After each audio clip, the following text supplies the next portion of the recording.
Hey guys, tonight we slip back, way back, to the smoky heart of ancient Rome, where your day begins before the first rooster even stirs. The kitchen around you isn't the clean marble wonder you might imagine. No, it's a cramped, blackened box tucked behind a grand villa. The air is thick with smoke and the sweet sharp tang of olive oil. You're the cook, a slave in a Roman household, and your job is to make breakfast for people who don't even know your name.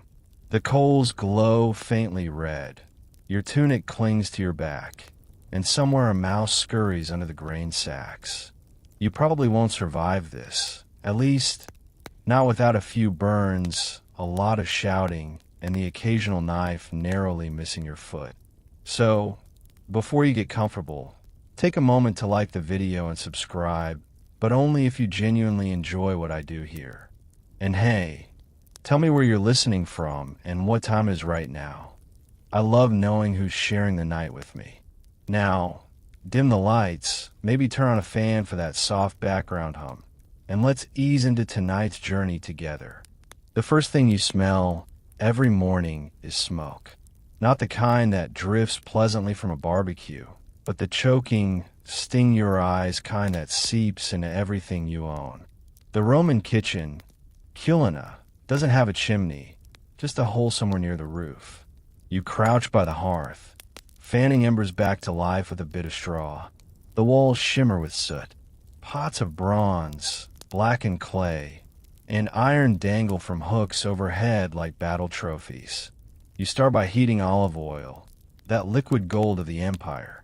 It's used for nearly everything: frying, dressing, cleaning, even lamps. A modern cook might panic at the thought of using it so casually, but to you, it's as common as water. The oil hisses when it hits the pan. You toss in chopped leeks, a splash of vinegar, and maybe, if your master's pantry is well stocked, a handful of imported pepper. Historians still argue whether the average Roman breakfast, the ientaculum, was eaten by everyone or only by the upper class. Some say most commoners skipped it entirely, saving food for midday. But for your household, breakfast is small but necessary. A bit of bread, maybe cheese, maybe dates if fortune smiles. You arrange it all on wooden trays while the villa stirs awake. Your hands are already blistered from yesterday's shift, and the burn scars on your forearms tell their own story. Every cook in Rome carries those same marks, silent proof of proximity to heat and haste. You pour water from an amphora, the clay cool against your palms. The water tastes faintly of lead. The city's pipes are lined with it, but you're too thirsty to care. A small bronze statue of Fornax, the goddess of ovens, watches from the corner. She's blackened by soot, her face melted into something ghostly. You give her a nod anyway, superstition, habit, or maybe hope. Roman kitchens have gods for everything. If you accidentally burn the bread, it's not your fault. The Lara's household spirits must have been in a bad mood. The head of the household, your dominus, is still snoring upstairs. You can hear the faint creak of his wife's sandals as she calls for her hairdresser. Somewhere, a servant rushes to draw water for the baths. You remain invisible, part of the machinery of comfort. If breakfast is late, you'll be noticed only in the worst way. A pot of lentils bubbles beside you, thickened with barley and sweetened with honey, a humble dish that soldiers and slaves both rely on. The Romans are big on texture, not heat. Pepper is prized, but chili peppers won't reach Europe for another millennium. You stir the pot, imagining a future where cooks don't have to choose between smoke inhalation and raw food. A rat scampers across the rafters, and you sigh. There's no escaping them. Some cooks swear by sprinkling mint leaves to repel the pests. Others claim that placing a lizard's tail in the corner works better. You've tried both, and the rats laughed. Outside, dawn breaks over Rome. The sound of carts creaking on stone, the smell of bread from public bakeries, the chatter of slaves fetching water. The villa's courtyard glows with early light, its mosaic floors depicting gods who seem far too clean to understand your morning. You wipe sweat from your forehead with a cloth that used to be white. The scullion boy, 10 years old, face smeared with ash, appears at your elbow. The master wants wine in his porridge today, he mumbles. You bite back a laugh. Wine and porridge. Of course. Roman tastes know no shame. Last week he demanded oysters at sunrise, and you had to explain that the sea doesn't take requests. You ladle the porridge into a ceramic bowl, drizzle it with honey, and top it with a few raisins. The boy takes it away carefully, both hands trembling. A spill could earn him a whipping. You watch him go, remembering when that was you, years ago, trembling under the weight of your first meal delivery. In a corner, the mortar and pestle await, your best friends and worst enemies. You crush peppercorns, coriander, and cumin, their aromas thick in the air. Roman cuisine thrives on contrasts, sweet with salty, smooth with sharp. A sauce might combine fish guts, honey, and vinegar. It sounds repulsive to a modern palate, but to Roman tongues, it's luxury. There's one jar you guard more closely than anything else: garum, the fermented fish sauce that defines Roman flavor. The smell could wake the dead, but a single drop transforms a dish. You've heard a rumor that the Emperor Tiberius once banned certain cheap garum makers for offending the nose of the gods. Historians still argue whether that's true or just a fancy way of saying it stank too much. You stir, you taste, you adjust. A little more honey, a little less vinegar. There's no measuring here, only instinct. A Roman cook lives and dies by the turn of a wrist and the patience of a master. And as the morning unfolds, the hum of the villa grows louder. Servants bustling, sandals scuffing, a woman laughing faintly through the walls. Soon, you'll head to the market to restock your pantry, weaving through Rome's chaos. But for now, you savor the smallest victory. The porridge hasn't burned, the fire's still alive, and no one's shouting your name. You take a quiet moment to stretch, your joints creaking like the old wooden ladle in your hand. And as you glance at the small statue of Fornax again, you whisper, "Another day, goddess." Don't let the roof catch fire. Smoke curls upward, and outside, the city fully wakes. The sun creeps over the tiled roofs of Rome, pouring gold across the narrow streets, and you're already out the door with an empty basket slung over your arm.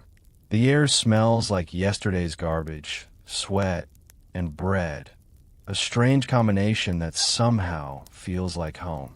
The Forum Holatorium, the vegetable market, is alive before the city's senators even button their togas. And this is where your day really begins, in the noise, the smells, the chaos. Vendors shout over one another, their voices bouncing off the stone walls like a chorus of angry gulls. Fresh eels, still wriggling. Imported pepper, straight from India. You there, don't touch if you're not buying. You duck and weave through the crowd, the basket bumping against your hip. You've done this every morning for years, yet the energy still hits like the first splash of cold water. The stalls stretch endlessly, a riot of color and motion. You pass piles of figs glistening in the sun, heaps of lentils and chickpeas, baskets of onions that make your eyes sting even from a distance. You glance at a slab of meat crawling with flies and shake your head. Some cooks take chances when their masters aren't looking, but you'd rather not poison anyone today. Again, historians still argue whether Roman markets were regulated or complete free-for-alls. Some evidence suggests inspectors roamed the stalls, checking weights and prices. Others believe corruption ran as freely as the Tiber itself. You've seen both types, One day fair scales, the next sand mixed with grain to make it weigh more. You've learned to tap the sack and listen for the sound of deceit. You stop at your usual fishmonger, an old man named Lucius who smells perpetually of salt and despair. You're late, he grumbles, arranging slippery eels in a clay bowl. The best catch is gone. You peer into the bowl anyway. These look lively enough, you say, though one is already staring blankly at the ceiling. Lively is extra, he shoots back without missing a beat. You grin despite yourself. The market has its own rhythm, its own jokes, its own tiny bursts of humanity amid the grind. You haggle for the eels, argue over a handful of mussels, and throw in a wink when Lucius finally sighs and mutters, "Fine, fine." But if your master praises the dish, you remember who gave you the good ones. The basket fills slowly, grain, herbs, a wedge of goat cheese, a little honey. Luxury is relative. For a wealthy household, these are basics. For the average Roman, this basket is a week's fortune. A young boy runs past with a handful of stolen apples, a vendor curses, and a pack of dogs chases after both. The city is never quiet. You make your way toward the spice traders. This is your favorite corner. The scent of cinnamon, pepper, and saffron hangs thick in the air, masking the less pleasant odors of the market. One man waves a small pouch of what he claims is true Indian pepper. You know better. It's probably charred olive pits mixed with dust. But you let him talk. The art of cooking in Rome isn't just taste. It's theater. If your master believes something is exotic, it becomes valuable, even if it came from the alley behind his own house. A woman selling vegetables calls out, "Nice lettuce today, cook." You wave back, pretending not to remember that her lettuce once harbored a live frog. You learn then, always rinse twice, no matter how clean it looks. The crowd thickens as the morning heat builds. You push through beggars, porters, and rich ladies with veils that trail in the dirt.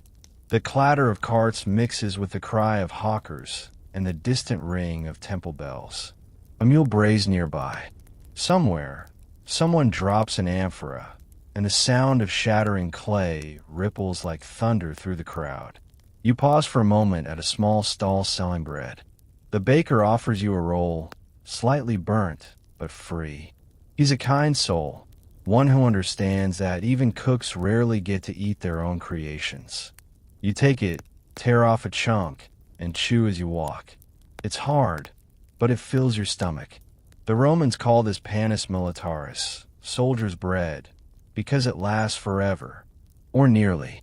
As you eat, you overhear two vendors arguing about a shipment of pepper that supposedly sank off the coast of Ostia. The gods punish greed, one says. No, the other counters, just bad shipbuilding. You smile. Historians still argue whether Rome truly depended that much on imported spice. But from what you see every morning, the answer's obvious. Without it, half the city would lose its flavor and its pride. You duck beneath a striped awning to escape the sun, inspecting the day's final item, wine. Roman cooks use wine like you use water. Red, white, spiced, watered down. It all has its purpose. The vendor fills your amphora, sealing it with wax. You pray he hasn't cut it with too much water. The last time that happened, the master's wife blamed you for serving grape juice fit for barbarians. Your basket is heavy now, your tunic damp with sweat, but you linger a moment before heading back. This is the only part of the day where you feel something close to freedom. The noise, the smells, the laughter. It's all chaos, but it's yours. Out here, no one calls you slave.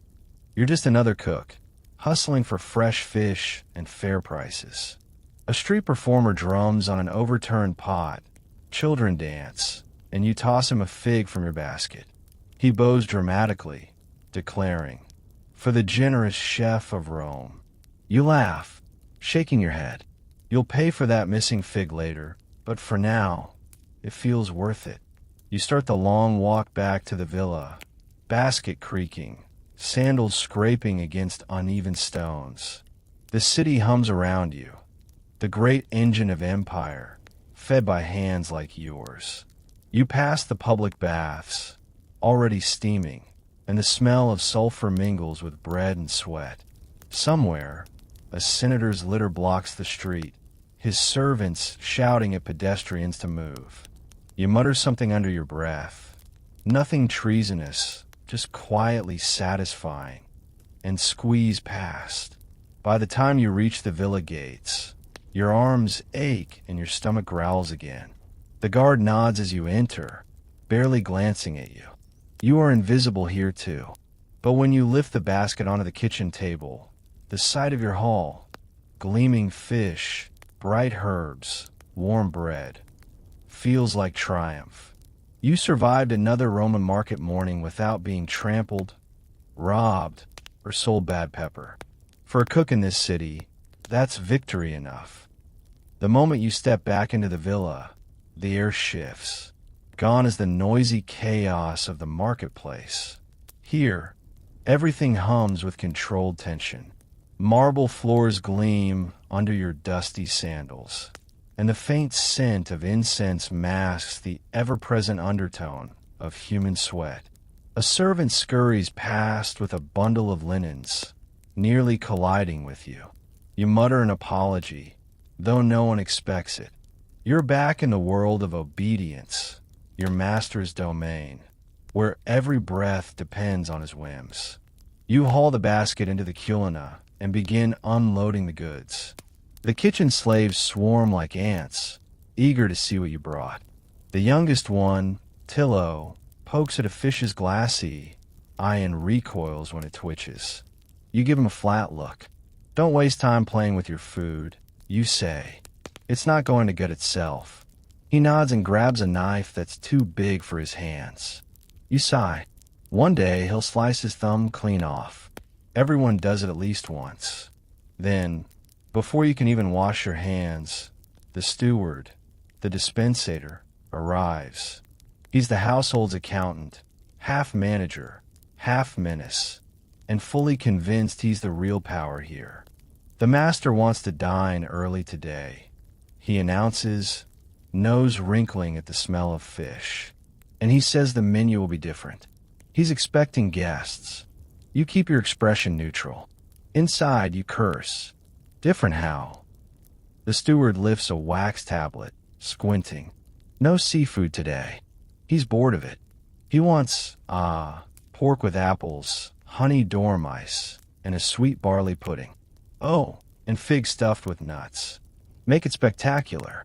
You glance at your basket, full of eels and mussels. He told me yesterday he wanted seafood. The steward shrugs. He changed his mind. You should know he does that. You should. You do. But knowing doesn't make it easier. The household slaves exchange looks, half sympathy, half relief that it's your problem, not theirs. You bite the inside of your cheek and force a calm smile. Then I'll make it spectacular. Historians still argue whether Roman cooks were truly artists or just overworked servants. Some scholars paint you as the empire's first celebrity chefs, crafting banquets fit for gods. Others remind everyone you were property, one mistake away from punishment. The truth, as always, lies somewhere between. You are both invisible and indispensable. The master can't host a feast without you, yet he never speaks your name in public. You start reworking the plan in your head. Pork, apples, honey, manageable. But dormice, that's trickier. The villa doesn't raise them, and buying them now would mean another trip across the city. You mutter to yourself as you lay out the ingredients. All right, dormice later. Pudding first. Behind you, the scullions are plucking feathers from a chicken. Feathers drift through the air like gray snow. The youngest one sneezes, scattering half of them onto the wet floor. You laugh under your breath. The kitchen is chaos wrapped in routine, And somehow, that comforts you. You move fast. The barley goes into boiling milk with honey and crushed almonds. You slice apples, toss them with vinegar and spices, then turn to the pork. The meat hisses when it hits the pan, spitting fat onto your forearm. Another burn. You barely notice anymore. As you work, you can hear the Dominus upstairs, barking orders at someone. His voice echoes through the atrium. And tell the cook, no mistakes tonight. Senator Poulter's wife is attending, and she has delicate tastes. You smirk. Delicate tastes, in this house, means impossible to please. A kitchen slave whispers near the doorway. Do you think he'll ever eat the same thing twice? You shake your head.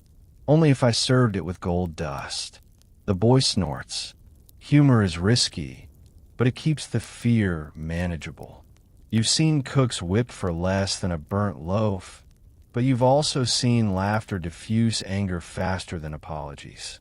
You send one of the boys running back to the market for dormice. He grumbles, but you shove a coin into his hand and say, "Don't come back with rats again." He blushes crimson. It happened once. Never again. While you wait, you prepare sauces. Roman cuisine is nothing without them. You mix honey, wine, garum, and a pinch of pepper, stirring until it thickens into something that smells both sweet and alarming. The combination shouldn't work, but somehow it does. The kitchen gods have strange taste buds. You glance toward the open courtyard. A small mosaic depicts Neptune riding dolphins, his trident raised. You've always liked that one. The cook before you said Neptune guards kitchens from fires. You're not convinced. He certainly didn't help last month when the stew pot exploded, but you nod toward him anyway, just in case. When the boy returns with the dormice, still squirming in their cage, you get to work. They'll be stuffed with minced pork, herbs, and nuts, then roasted gently until golden. It's a delicacy, absurd to modern minds, but here, it's a symbol of refinement. A Roman dinner isn't about hunger, it's about status. By midday, the kitchen is a symphony of sizzling, chopping, and shouting. You've orchestrated this chaos so long it's second nature. Every movement has a rhythm, every sin a memory. You taste, adjust, direct, and correct. The barley pudding thickens, the pork browns perfectly, and for a brief moment, you almost enjoy yourself. Then the steward returns, face pinched. The master has changed his mind again. No apples. He says they upset his stomach. Replace them with plums. You stare at him, dead-eyed. Plums. Yes, plums. And less honey in the pudding. He says he's watching his figure.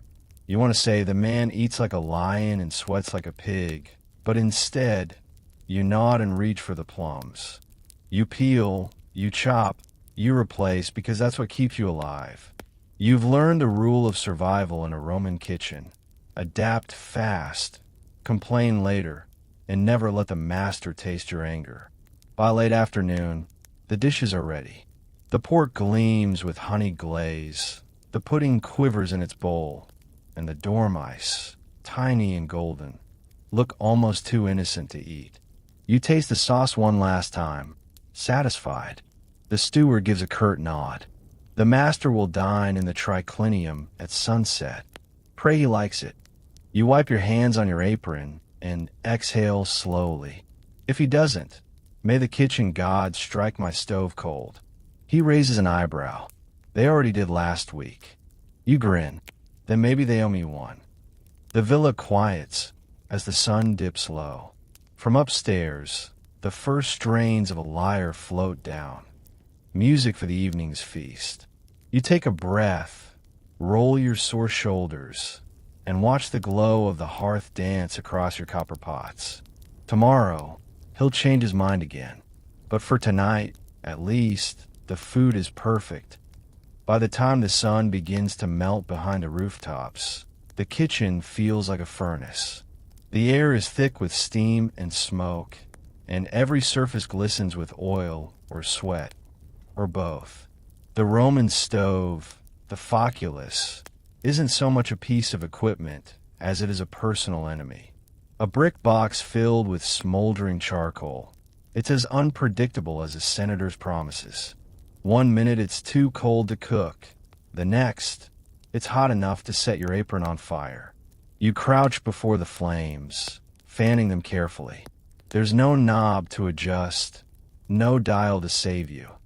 Only instinct and scars. The smoke claws at your throat, making you cough until your eyes water. The scullion boy, Tillo, brings more charcoal, nearly dropping the bucket. Careful! You snap, waving away the smoke. You want to kill us both. He mumbles an apology, and you can't help but feel for him. You were his age once, terrified of fire, then obsessed with controlling it. That's the paradox of the Roman cook. You depend entirely on something that wants to destroy you. The villa above is humming. You can hear footsteps pacing across the marble floors, the shuffle of sandals, laughter from the atrium. The guests are arriving. In Rome, dinner is theater, and you're the stagehand who can never take a bow. You stir the sauce bubbling on the smaller stove, tasting with your finger. Perfect, rich, salty, faintly sweet. The garum hits your tongue with that unmistakable punch, fishy and fermented, but somehow addictive. You sigh in relief. One small victory. Still, the heat is relentless. You strip off your outer tunic, left in a sweat-soaked undershirt. Your hands are trembling slightly. Fatigue, dehydration, or just nerves. Firelight flickers on the bronze pots, casting wild shadows that make the room look alive. You glance toward the door, where the steward stands with his arms crossed. The master wants the food hot this time, he warns, not like last week. You blink. It was hot last week. He said it wasn't hot enough. You consider replying with something sharp, but swallow it. Then he'll have fire on his plate tonight. Historians still argue whether Roman kitchens had chimneys or not. Some villas show evidence of small vents, others none at all. Whatever the truth, you're certain of one thing. The people who designed these kitchens never worked in them. The smoke clings to your lungs like wet cloth. You can taste it for days. You send Tillo to fetch more oil, and when he returns, he's trailing soot. The amphora cracked, he says. You close your eyes. How bad? He hesitates. Half gone. You take a deep breath. Fine. Use the last jar for the pork glaze. The gods help you if it spills. He scampers away, and you mutter under your breath. And the gods help me if it doesn't taste right. You check the bread baking in the clay oven. The heat licks at your face as you peer inside. Roman bread doesn't rise the way modern loaves do. It's dense, scored with a stamp showing the household's mark. In case of theft, even bread here has an owner. You poke one loaf, wince, and decide it's good enough. A sudden hiss makes you whirl around. The sauce pot is boiling over, spilling molten sweetness onto the bricks. You curse and snatch it off the stove. The liquid bubbles like lava, sticky and deadly. You grab a rag and swipe at the spill, but it's no use. The rag catches fire. Tillo screams. You toss it into the ash pit, heart pounding. The kitchen falls silent for a moment. You can hear your own breathing. Then you start to laugh, a low, shaky chuckle. Well, you say, at least the gods are awake. Tillo stares. You're laughing. If you don't laugh, you cry. You say, shrugging. And tears won't put out the fire. Roman kitchens, you think, are battlefields. The enemy is never a soldier. It's heat, hunger, and time. You've heard stories of cooks dying from smoke or collapsing in the middle of service. One rumor even claims Emperor Claudius once executed a cook for oversalting his stew. Historians still argue whether that story's true or just another tall tale of imperial cruelty. But in a kitchen like this, you can believe it. The steward reappears, nostrils flaring. The guests are seated. Bring the first course. You nod, wiping your brow with the back of your hand. You plate the dishes quickly, dormice stuffed and roasted, pork glistening with honeyed plum glaze, bread still steaming. Every movement is precise, automatic, born of survival. You send the trays out with 2 servants, watching them vanish into the atrium. As the door swings shut, a strange quiet settles over the kitchen. It's the stillness between storms. You sit on a stool, letting your shoulders sag. The faint echo of conversation drifts down from above. Laughter, cups clinking, the rustle of togas. You imagine the scene. Your master reclining on a couch, guests fawning, wine flowing like a river, and all of it powered by your smoke-stained hands. A faint pop from the stove breaks your thoughts. You look over. Another coal is cracked. You grab the tongs, adjust it, and smile faintly. Fire, you think, is like your master. Unpredictable, dangerous, but impossible to live without. Tillo tiptoes closer. Do you think they'll like it? He whispers. You nod, eyes on the flames. They'll love it. They always do. He frowns. Then why do you look sad? You chuckle. Because the better they eat, the more they expect next time. You lean back against the cool wall, closing your eyes for a moment. The crackle of the coals is oddly soothing now. The fire has burned low, steady, calm. You can breathe again, though every breath still tastes faintly of ash and victory. Outside, night settles over Rome. The stars blink faintly above the smoke of countless kitchens like yours, each one glowing, struggling, surviving. Somewhere, another cook curses at a burnt sauce. Somewhere else, one laughs over a perfect loaf. You're all connected by the same fire, the same endless hunger to create something fleeting yet perfect. You stretch, bones popping, and whisper to the darkness, another day, another meal that disappears. The embers wink back, like they understand. You wake before dawn again, sore in places you didn't know could ache. The embers from last night still glow faintly, and the air carries that ever-present scent of char and oil. As you stretch your back and listen to the groan of your own bones, you remember the look on your master's face at dinner, the faint smile, the nod of approval. He'd praised the plum glaze to his guests, then forgot to mention who made it. But that's fine. In the Roman kitchen, anonymity is a kind of armor. Today, though, you're not thinking about recipes. Today's about survival, not from heat or hunger, but from people, specifically the people who work with you. Because in a great Roman household, there's an entire army of slaves, each one fighting silently for status. And within that army, the kitchen is a battlefield all its own. You tie your apron and glance around at the others gathering in the culina.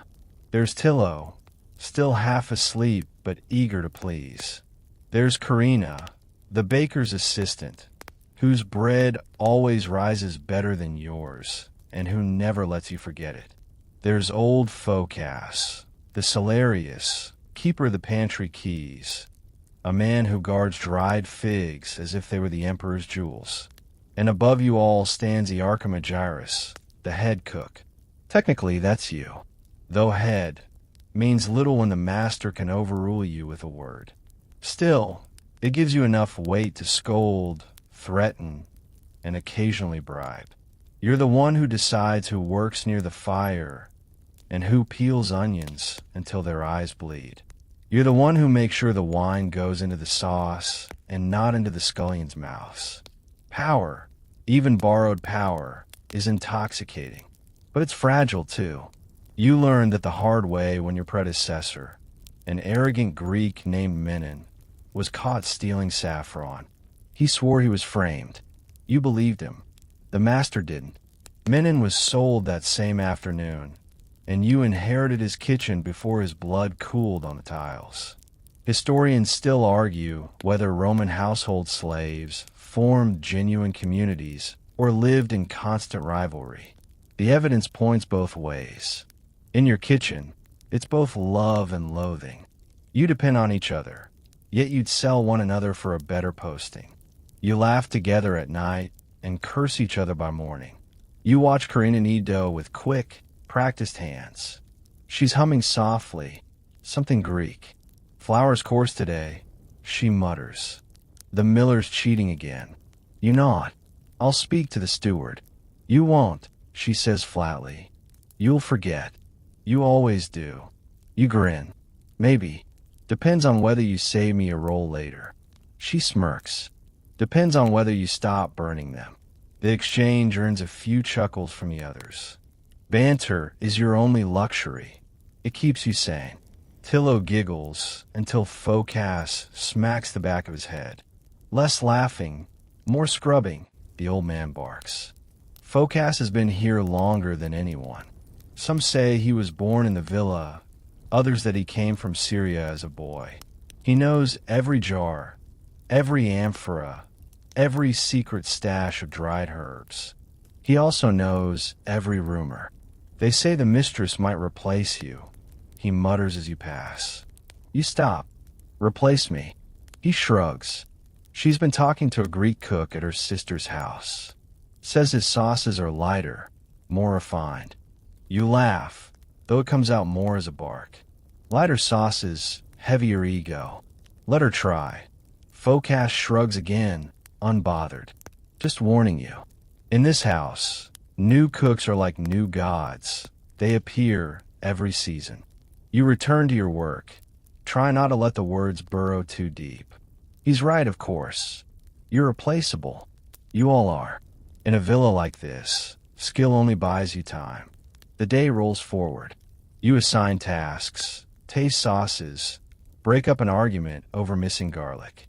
When Karina accuses Tillo of stealing dates, you step between them. Enough. The only thing that goes missing faster than food in this kitchen is patience. Tillo scowls. I didn't take them. Karina crosses her arms. Then why's your breath smell like honey? You sigh. Both of you. Clean the floor until I can see my face in it. They groan in unison. For a moment, you almost smile. The sound reminds you of siblings fighting. If siblings were legally owned and chained to their chores. You shake the thought away. Later, while you grind spices in the mortar, you overhear two scullions whispering by the water jar. Did you hear? One says, the master plans to host the governor next month. 100 guests. 100, the other gasps. We'll be dead before dessert. You pretend not to hear, but your stomach tightens. A feast that size means weeks of preparation, days without sleep, and a kitchen filled with tension sharp enough to slice bread. Historians still argue about the size of elite Roman staffs. Some believe the wealthiest families had dozens of cooks. Others claim only a handful managed vast banquets. Either way, when 100 mouths need feeding, the head cook's job becomes less about art and more about logistics. You start thinking in numbers. How many amphorae of wine? How many loaves? How many hours before you collapse? You glance toward the courtyard, where the morning light spills through the doorway, painting gold onto the soot-black walls. For a fleeting second, you imagine walking beyond it and never coming back. Freedom. The word tastes foreign on your tongue. The thought vanishes as quickly as it came. Tillo yelps. The boy's burned himself again. You grab his wrist, dunking it into the water jar before he can even protest. You'll lose a hand if you don't pay attention. He winces. Sorry. You soften. Don't be sorry. Be careful.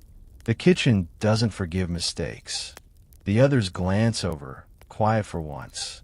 Everyone here knows it's true. As midday heat floods the room, you finally call for a short rest. Karina slumps onto a stool, Foculus mutters a prayer to the household gods, and Tillo fans his bandaged hand.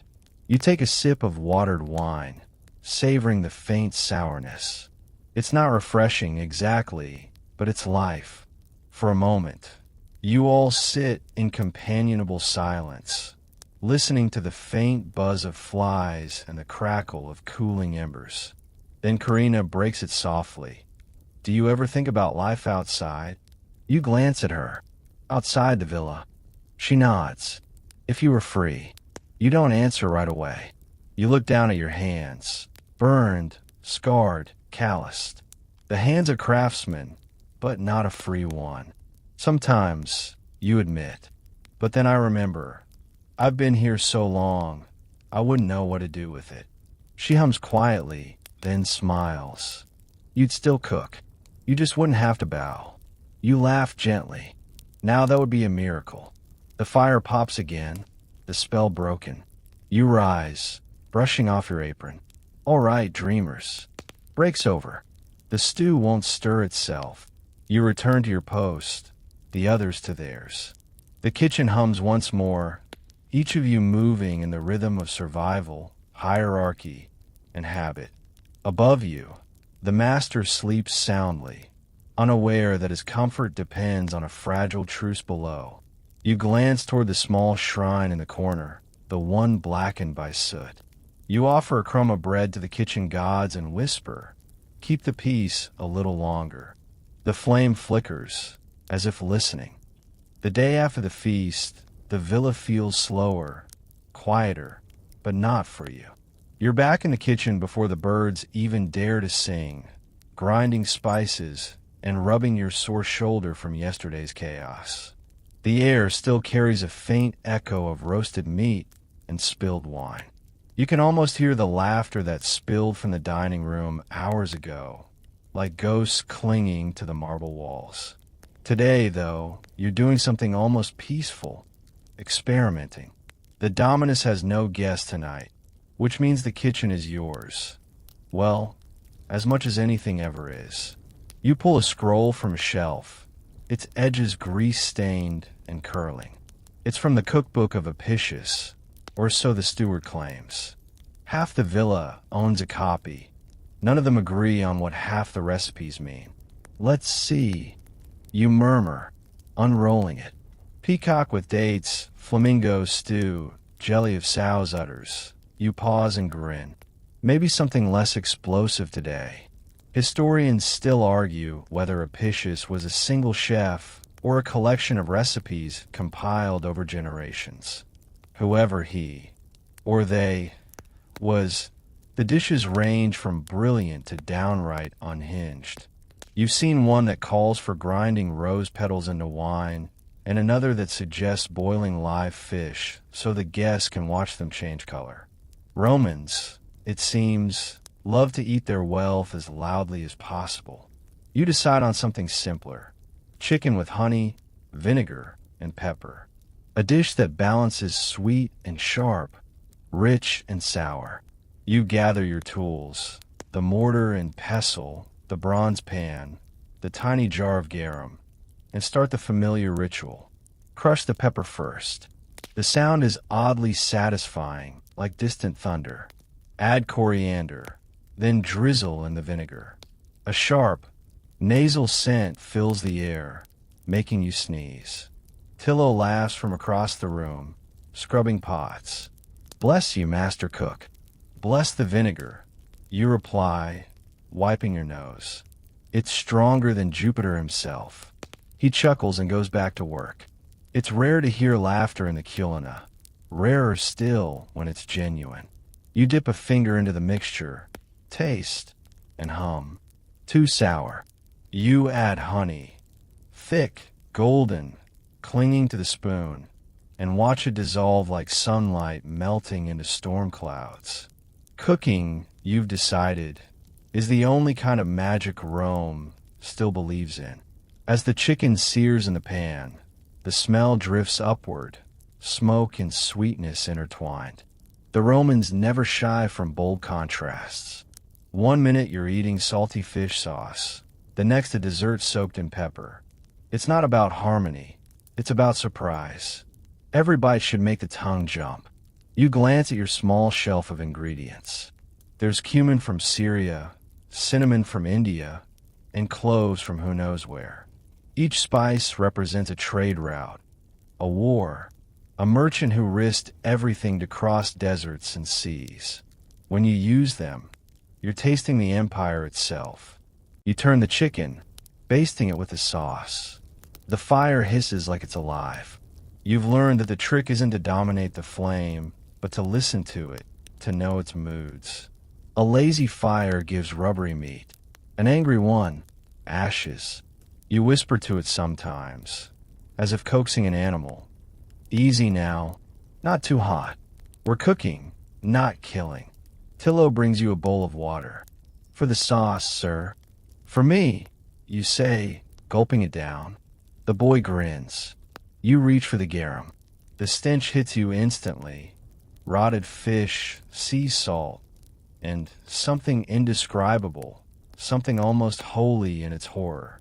You hesitate only a second before pouring a few drops in.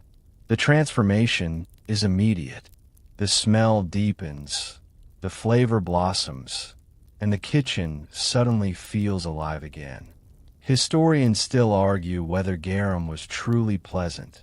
You mutter, stirring. I say it depends how long your nose can survive. Foculus, the pantry keeper, overhears. Bah, you young cooks don't know real garum. My father made it in a pit behind his house. The neighbors complained for months. You smirk, and yet they all bought it from him, didn't they? He grunts in agreement, folding his arms. Good taste conquers all. The sauce begins to thicken. You toss in a pinch of mint, a trick you learned from a Greek cook long gone. The scent shifts again, fresher, sharper. You can almost imagine sunlight bouncing off marble courtyards and fountains. That's the thing about Roman cuisine. It's not just food, it's illusion. You serve decadence so your masters can pretend they're gods. You pour the sauce over the chicken, letting it soak for a moment before plating it on a bronze tray. It looks, if you dare say so, beautiful. The glaze shimmers. The aroma dances between sweet and pungent. You slice a small piece for yourself, blow on it, and taste. Heaven. You close your eyes, savoring the balance. The honey's warmth, the vinegar's bite, the garum's depth. If freedom had a flavor, you think it might taste like this. Tillo peers at you, curious. Is it good? You hand him a bite. He hesitates. Slaves don't eat from the master's food, but you nod encouragement. He takes it, chews, and his eyes widen. Better than bread, he whispers. You chuckle. High praise from someone who eats more bread than air. He grins. You could sell this in the market. You shake your head. If I were free, maybe. But this. You gesture around the kitchen. This is my market. My stall, my prison. He looks down, suddenly quiet. One day, he murmurs, you'll have your own kitchen. You don't answer, because dreams like that are dangerous. Instead, you return to the stove, experimenting again. You add more pepper, then try the sauce on boiled lentils. The result surprises you. It works. You make a note in your head, though there's no book to write in. Your recipes live only as long as you do. Later, Karina enters with a tray of bread, golden and steaming. You're making that again? She asks, eyeing the sauce. It's good, you say. Try it. She does, tilting her head thoughtfully. Too sweet. Too sweet for you, maybe. You counter. The master's wife will adore it. She smirks. Then make extra. She'll probably spill the first one. You both laugh, the sound bouncing softly off the stone walls. For a few moments, the kitchen feels almost human, like a family gathering rather than a factory for appetites. You pour the last of the sauce into a clay jar and set it aside. If this works again tomorrow, you say, I'll name it after myself. Tillo gasps dramatically. A cook naming a dish after himself. The gods will strike you down. You wink. Let them try. The fire crackles in response. And for a brief, flickering instant, it almost feels like the gods are laughing with you. By mid-morning, the kitchen hums again. Pots clanging, knives rhythmically striking wood, and somewhere above, the faint melody of a flute played by a bored noblewoman. You look up from your chopping block and smile wryly. The song is sweet but out of tune, much like Rome itself, beautiful, grand, and constantly on the edge of falling apart. Today's ingredients are proof of that grandeur. Spread across your table are spices from the east, oils from the south, and fruits from the edge of the known world. The empire's appetite stretches farther than its armies. You pick up a small pouch of cinnamon, inhaling its warm, sharp scent. It came all the way from India, carried by ships that brave seas and storms for months. One wrong gust of wind, and you wouldn't have this luxury in your hands. That's Rome for you, an empire built on trade, war, and hunger. You open a jar of dates, sticky and golden, imported from North Africa. Their sweetness almost glows under the kitchen light. Careful with those, foculus warns. They cost more than you do. You roll your eyes. Everything in this kitchen costs more than I do. He chuckles, half-heartedly, because it's true. You're preparing the day's main meal. Roast lamb and a sauce of dates, wine, and spices. The recipe came from a Syrian merchant years ago, traded for a loaf of bread and a promise to never reveal the secret. You've broken that promise at least 6 times. Historians still argue whether the Roman obsession with foreign food came from admiration or insecurity. Some say Rome stole everything it could, gods, recipes, art, and called it civilization. Others claim it was curiosity, a desire to taste the world. You suspect it's both. When you cook with spices from Egypt and sauces from Spain, you're not just feeding stomachs, you're feeding egos. Tillo watches as you crush cumin and coriander in the mortar. How far away is India? He asks, eyes wide. Farther than you can walk, you say. Even farther than the master's patience. He laughs. Then how does the cinnamon get here? You pause, smiling faintly. By miracle or money. Mostly money. He nods solemnly, as if that explains everything. Maybe it does. You pour the crushed spices into the pan, the air instantly blooming with warmth and sweetness. The scent fills the kitchen, and even Karina peeks in from the bakery next door. What's that smell? She calls. Empire, you say, grinning. The others chuckle, but the truth lingers underneath the joke. Every scent in this kitchen is a map of conquest. The pepper came from the Malabar coast, the wine from Gaul. The lamb itself grazed on a field once owned by a Carthaginian farmer, until Rome decided it wanted the land more. You cook the spoils of war without ever seeing the battlefield. The lamb sizzles over the fire, juice is hissing on the coals. You baste it with oil, the flesh turning golden. The sound is hypnotic, steady, soothing. You could listen to it forever. Foculus brings a jug of imported wine, shaking his head. Do you know how much this costs? You'd think Bacchus himself bottled it. You take it, pour a splash into the pan, and the scent deepens instantly, sweet, sharp, divine. If Bacchus bottled it, you say, he wouldn't waste it on this kitchen. Foculus snorts. He'd drink it himself and forget your name. You grin. He already has. The sauce thickens, bubbling gently. You taste it, savoring how the flavors dance. Sweet dates, fiery pepper, a whisper of smoke. It's absurdly rich, yet somehow balanced. You wonder, not for the first time, whether the slaves of other empires will one day cook Roman dishes with the same all you give to Greek or Eastern ones. Probably. That's how power works. It makes everything taste better until it doesn't. As the lamb roasts, Tillo fans the coals, humming the same off-key tune the lady upstairs was playing. The rhythm of the fan, the crackle of fire, the gentle scrape of knife against bone. It all becomes a kind of music, a kitchen symphony. Then Karina pokes her head in again, holding a small basket. "The mistress sent these," she says. "Fresh pomegranates. From Egypt." You blink. "Egypt." She nods.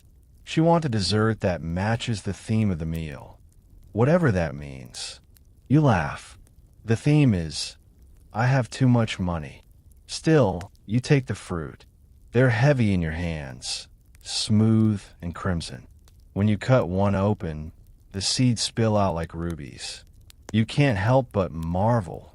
Something so beautiful shouldn't belong in a kitchen like this. You scoop the seeds into a bowl, mixing them with honey and a splash of wine. Maybe you'll serve them chilled, sprinkled with a little pepper. Romans love pepper on everything, dessert included. Historians still argue whether that was a sign of refinement or madness. You're leaning toward madness. The lamb is ready. You slice a piece, drizzle it with sauce, and taste. The flavors hit like waves. First sweet, then smoky, then something almost floral from the wine. It's perfect. You allow yourself a small, secret smile. The steward enters just in time to ruin the moment. The mistress wants to know what's taking so long. You look at the perfectly roasted lamb and raise an eyebrow. Tell her the empire doesn't cook itself. He glares. "I'll tell her you said that." You grin. "Please do. I'd like to see her try." He leaves muttering, and Foculus shakes his head. "One day that tongue of yours will get you sold." You shrug. "Then I'll cook for someone who appreciates sarcasm." You plate the lamb carefully, each slice gleaming. The sauce pool's just right, the aroma heavenly. The pomegranate seeds glisten nearby like jewels spilled on gold. When the servants carry it away, you can't help watching. Your creation leaving your hands, heading to mouths that will praise the meal, but never its maker. You lean on the counter, letting your body relax for the first time all morning. The fire crackles low, the kitchen's settling into a rhythm again. Tillo steals a stray pomegranate seed, crunches it, and makes a face. Too sour. You laugh softly. "Good. Means it's real." He looks up at you, curious. "Do you ever wonder what they eat outside Rome? People in those faraway places." You stir the dying coals. "I used to. Then I realized they probably wonder the same about us." Outside, the city hums, the heartbeat of a world connected by roads, ships, and spices. And here, in this smoky kitchen, you're right at its center, tasting its power one bite at a time. The day of the great feast begins before dawn, and by mid-morning, the villa pulses like a living organism. The courtyard thrums with the sound of hammering and shouting. Servants setting up couches, polishing bronze dishes, and hanging garlands of laurel leaves. Somewhere above, musicians rehearse, the soft drone of a flute carried through the halls. You, meanwhile, are deep in the belly of it all. Your kitchen a storm of fire and fury. The Dominus is hosting 50 guests tonight. Senators, merchants, a poet or two, and one minor general who insists he once saw Britain, but probably only saw fog. You've spent the past 3 days planning every course. Oysters with pepper sauce, honey-glazed pork, roasted fowl stuffed with herbs, lentil stew with coriander, and for spectacle, a dessert shaped like a flaming phoenix. If that last one goes wrong, you might actually become the phoenix's replacement. You survey your small army of kitchen slaves. Karina is kneading dough, face streaked with flour. Foculus mutters over an inventory tablet, counting wine amphorae. Tillo fans the fire, sweat dripping into his eyes. Everyone moves with nervous precision. Because tonight, failure isn't an option. Historians still argue whether Roman banquets were truly as excessive as the poets described, or if the accounts were moral exaggerations. You don't need to argue. You live it. The richer the host, the greater the absurdity. One nobleman once asked for a dish where every animal in an empire appeared on a single platter. You've seen jelly molded into the shape of gods, bread dyed purple to mimic imperial robes, and fish served swimming in wine instead of water. You roll up your sleeves, already slick with oil. All right, you call out, voice rising over the chaos. Bread first, then sauces, then we tackle birds. Let's move. The rhythm of the kitchen builds like a march. Knives flash, pots clang. The air fills with smoke and honeyed sweetness. You hover between stations, adjusting, correcting, tasting. You're the quiet conductor of this noisy symphony. And though your back aches and your hands are raw, there's a strange thrill in it. Tillo rushes to your side. Master, the stew's too thick. You taste it, rich but sluggish. Add more wine, you say, and stir like the gods are watching. He grins. Which gods? All of them. They're bored. He laughs and runs off. The first catastrophe hits just before noon. Karina screams as one of the dough trays collapses, sending half-risen loaves tumbling into the ashes. You rush over, suppressing a groan. How many? 6. You do the math. We can spare 3. What about the rest? You look at the coals, now decorated with lumps of charred dough. Tell the steward we're serving smoked bread. It's fashionable. She bursts out laughing despite herself. Laughter is medicine here, dangerous but necessary. You move on to the meats. The pork roasts beautifully, golden and crisp, dripping fat into the tray below. The lamb, seasoned with herbs and a splash of garum, perfumes the air with something close to heaven. Even foculus, who's been grumbling all morning, pauses to inhale. If the master doesn't love this, he mutters, he deserves to choke on it. You grin. Careful. The kitchen gods might hear that. They eat better than we do, he grumbles back. The scullions line up trays for the serving slaves, each dish arranged to look effortless, a trick that takes hours of practice. Roman diners don't just want to eat, they want to be astonished. The sight must be art, the scent divine, the taste overwhelming. You glance toward the door that leads to the triclinium, the dining room. Through the archway, you can see flashes of marble, silk, and gold. Musicians tune their instruments. Servants light the oil lamps. The room glows like a temple. And then the steward arrives, face flushed. The master wants to know when he can dazzle his guests. You wipe your hands, forcing calm.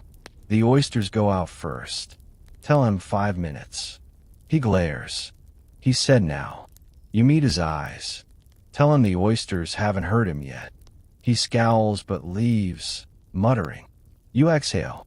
Sometimes, rebellion is measured in seconds. The oysters go out on trays of polished bronze, nestled in salt and drizzled with peppered wine. Then come the lentils, the fowl, the pork.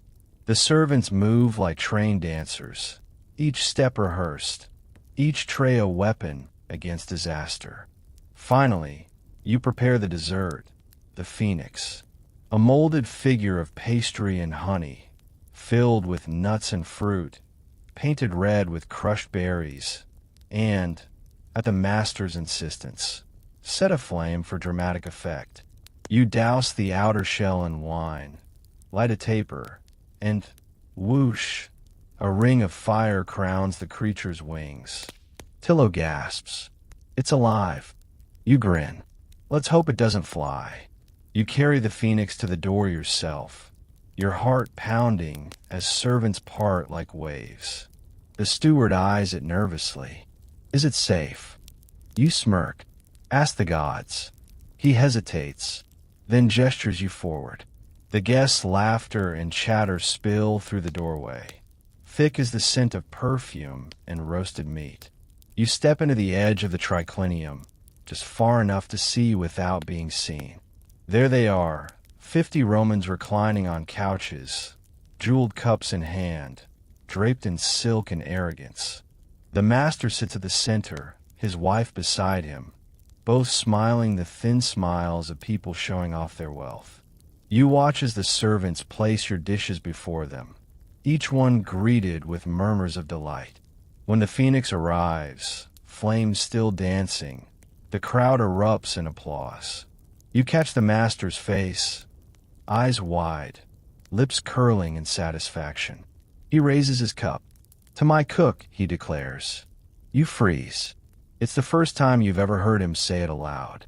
The guests cheer, laughing. He doesn't name you, of course.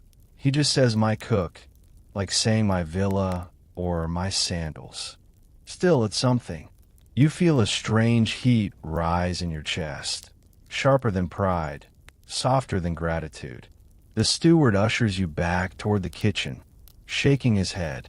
Don't let it go to your head. Too late. You return to your corner of smoke and shadows, the applause fading behind you. The kitchen bursts into hushed excitement. Tillo grinning, Karina's eyes bright, Foculus muttering something that might even be a compliment. You sit for a moment on your stool, heart still racing, sweat drying on your neck. The fire crackles, the air shimmers with warmth, and a faint echo of clapping still lingers in your ears. For a fleeting instant, you feel visible. Then, as the laughter fades and the last of the trays disappear, you sigh and whisper, "All right, gods. Let's see what he complains about tomorrow." From the kitchen's shadow doorway, you watch the feast unfold like a play. The triclinium glows under lamplight, every flame reflected 100 times in golden cups, polished marble, and the glazed eyes of the guests. You can't help but marvel and smirk a little at how much effort it takes for rich Romans to pretend they're gods. The air is thick with perfume and roasted meat. You can hear laughter, the rustle of silk, the splash of wine being poured far too generously. The master reclines at the center couch, one hand on his cup, the other lazily gesturing as he speaks. His wife smiles at his jokes, the same jokes she frowned at this morning. That's the Roman dinner game. Survive on flattery and figs. You edge closer, staying behind the curtains that divide kitchen from dining hall. You're not supposed to be seen unless something goes wrong. You just listen, the invisible ghost who made all this happen. Senator Pulcher leans forward, belly straining against his tunic. Exquisite. He booms, stabbing at the lamb with his knife. Who cooked this? The master waves a hand. My man in the kitchen. A good one, if occasionally dramatic. You grin in the shadows. Dramatic, yes. That's fair. His wife add with a coy smile. He's wasted downstairs. He could cook for the emperor. Don't give him ideas, the master says, and everyone laughs. You roll your eyes. The emperor's kitchen would probably kill you faster anyway. Perfection or death, no middle ground. Still, it's nice to hear your name. Well, your absence of one, brought up with admiration instead of anger. Historians still argue whether Roman feasts were primarily social events or political weapons. Watching this one, you know the answer. Both. Every bite is a performance. Every compliment a transaction. A senator praises the lamb not because he loves it, but because he wants a favor. A merchant laughs too loudly because he owes money. The master smiles because it hides his hunger for approval. You've seen this dance so many times you could script it yourself. The steward hovers near the door, giving you a look that says, "Stay hidden." You ignore him and peek anyway. A serving slave glides between couches, refilling cups of Falernian wine. Another brings bowls of olives. One young girl, barely 12, you guess, fans the guests with peacock feathers. You remember when you were that age, barely strong enough to lift a pot. At least she's not near the fire. The master's voice cuts through the din. Tell the cook, he says loudly, that the sauce on the pork was divine. The steward nods and vanishes toward you. When he arrives, you're already smirking. Divine, was it? He said divine. The steward confirms flatly. But he also said the bread was dense as a senator's skull. You laugh. So he liked the bread. The steward rolls his eyes and stalks back out, pretending he didn't smile. Behind the curtain, you lean against the wall and exhale. Praise never tastes as sweet as you imagine, but it's something. The fire hums behind you, the warmth soaking into your bones. Through the curtains, the evening grows louder. Guests recline deeper into their couches, the laughter now tinged with drunken slurs. Someone knocks over a cup. Another starts singing off-key. You can tell the wine is flowing freely because even the senators are telling jokes about taxes. Then comes the inevitable sound, the dry, guttural hurk of a man overindulging. You close your eyes and mutter, and there it is. Tillo, standing beside you, blinks. What's wrong? You point toward the curtain. Listen. A muffled voice cries, bucket, followed by chaos. The boy's face twists in disgust. Ugh. Welcome to Roman fine dining, you say. They eat till they can't breathe, then start again. He frowns. Why? Because they can. Historians still argue whether the famed vomitoria, those supposed vomit rooms, actually existed or were just misinterpreted passageways. You know the truth. Romans didn't need special rooms to purge. A corner and a slave holding a bucket worked fine. You've seen senators vomit between courses and immediately reach for dessert.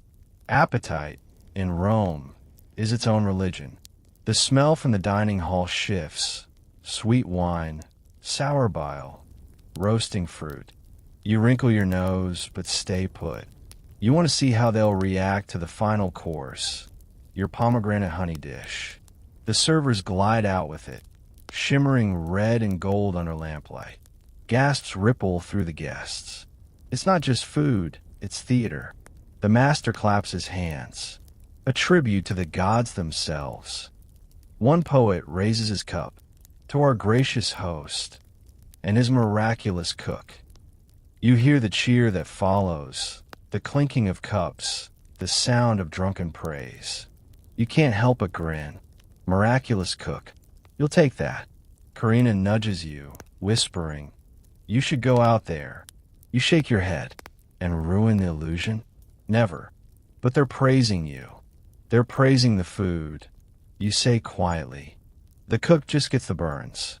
She studies you a moment, then smiles softly. Still, not bad for a slave. You smirk. Careful.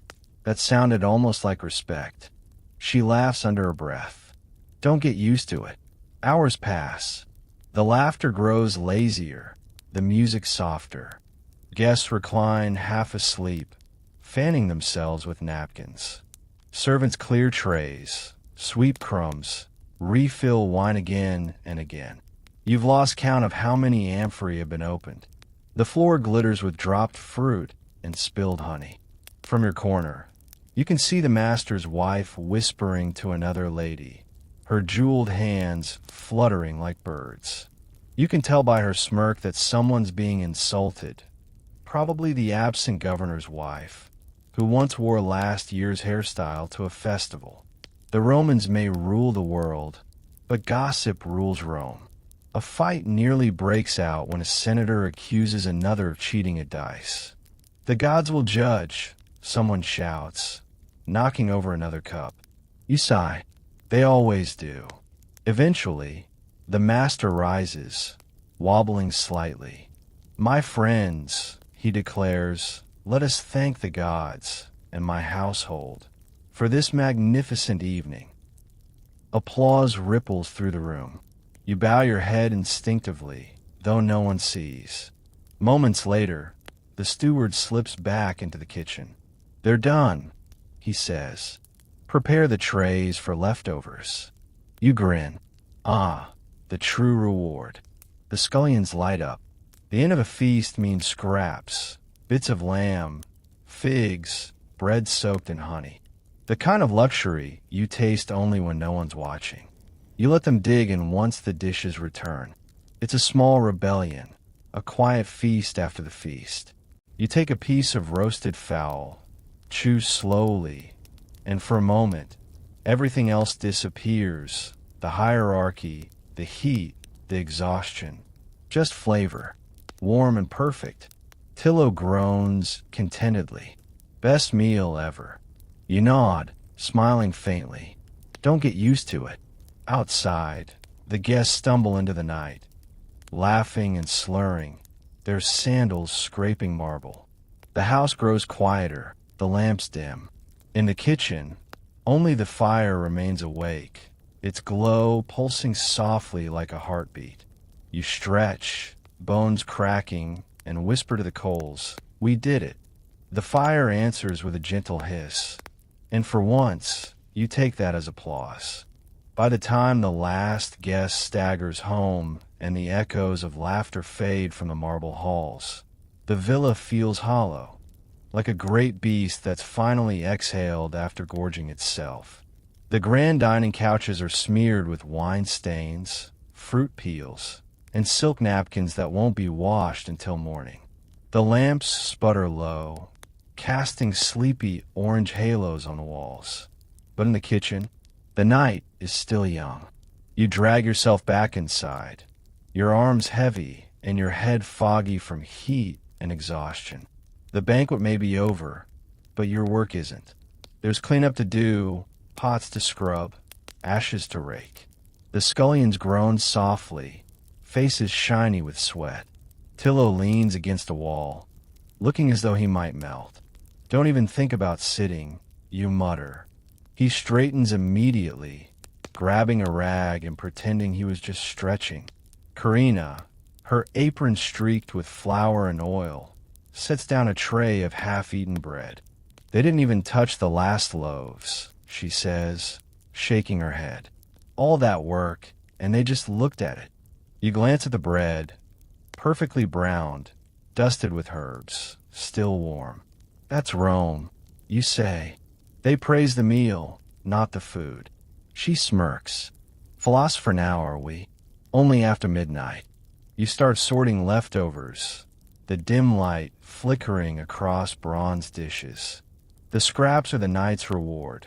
Chunks of pork glistening with honey, slices of fruit, even a few pomegranate seeds from the final course.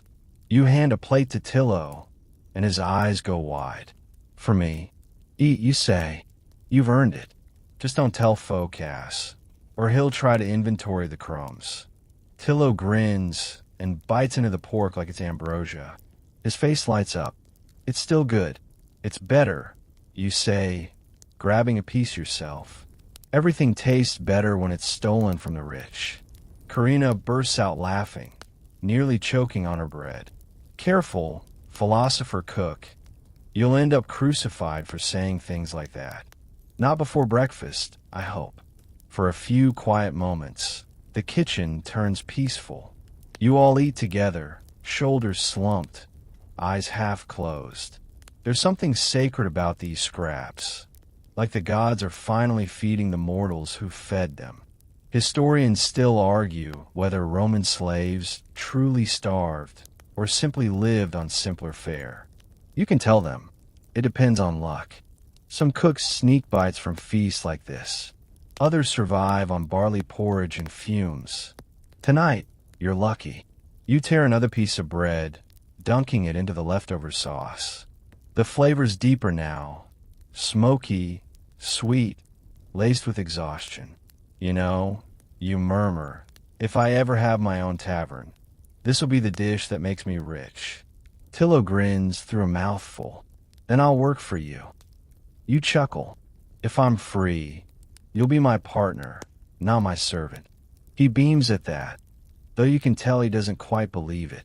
Freedom, to him, is just a bedtime story whispered between chores. To you, it's a recipe you've been chasing for years. Simple ingredients, impossible execution. The clatter of a broken jug snaps you back. Foculus mutters curses, sweeping up shards near the water basin. Every feast, something breaks. The gods demand sacrifice. They've had enough for one night. You say, let them find another kitchen. He snorts. The gods like yours too much. You keep feeding them. You don't argue.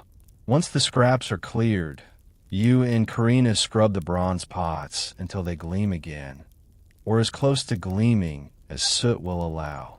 The sound of scraping fills the air, rhythmic and strangely meditative. Tillo hums softly as he wipes the counters. The tune is the same off-key melody you've heard him sing since he was little. Something simple, probably from his mother, whoever she was. You find yourself humming along, your deep voice blending with his. For a fleeting moment, the kitchen sounds like home. When the last pot is stacked, Karina collapses onto a stool, brushing flour from her hair. Remind me why we do this again. Because the gods hate us, Foculus grumbles. Because the master pays us in air, you add. Tillo raises his hand, earnest as ever. Because we're good at it. You pause, looking at him. That too. There's silence then, peaceful, heavy. The fire has burned low, glowing softly in the hearth.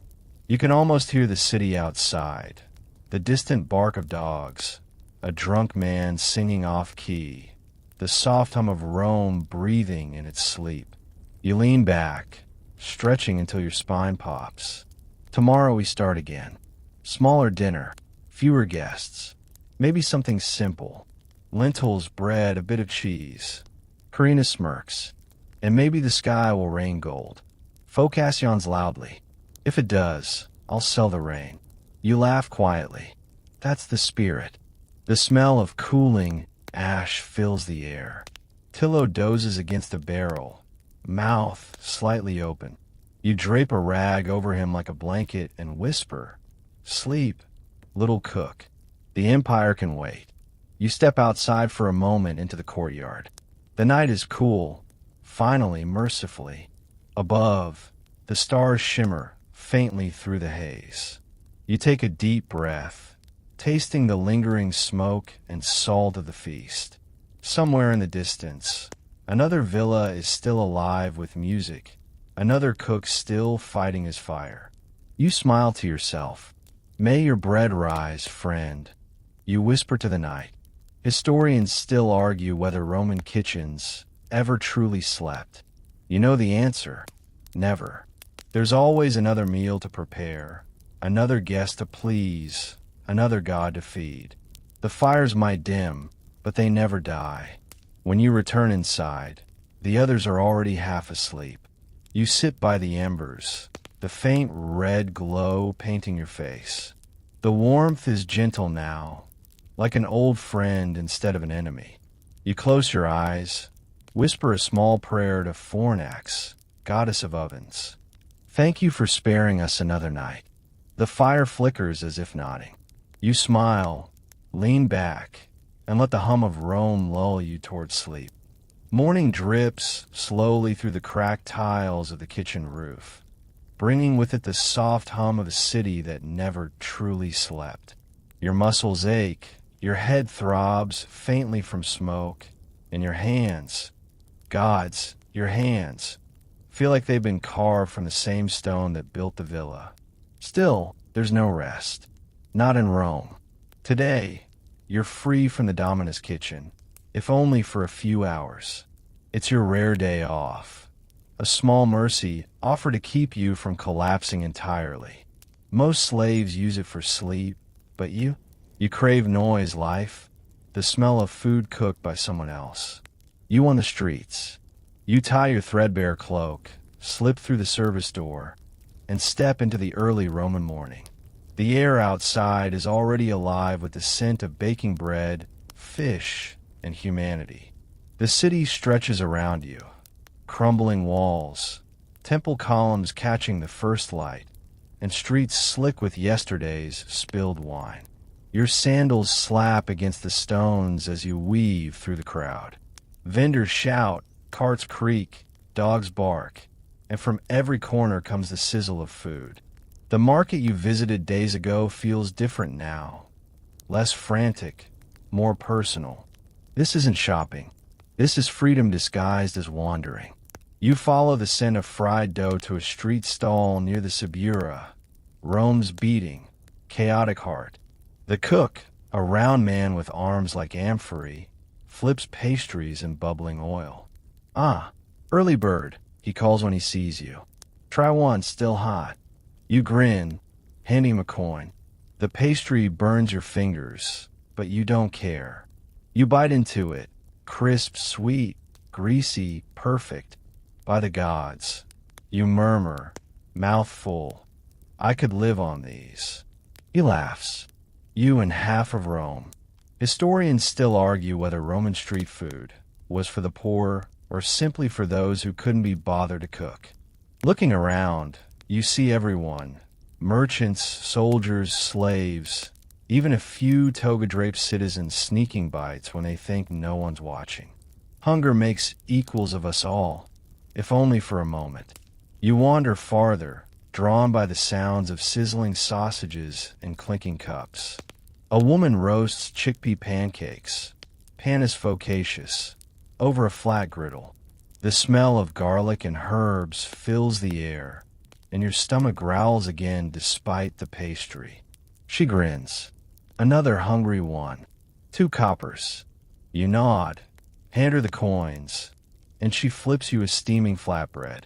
You tear into it, the edges crisp, the middle soft, the flavor simple but alive. "Perfect," you say. She shrugs. "Good olive oil makes everything perfect." You laugh.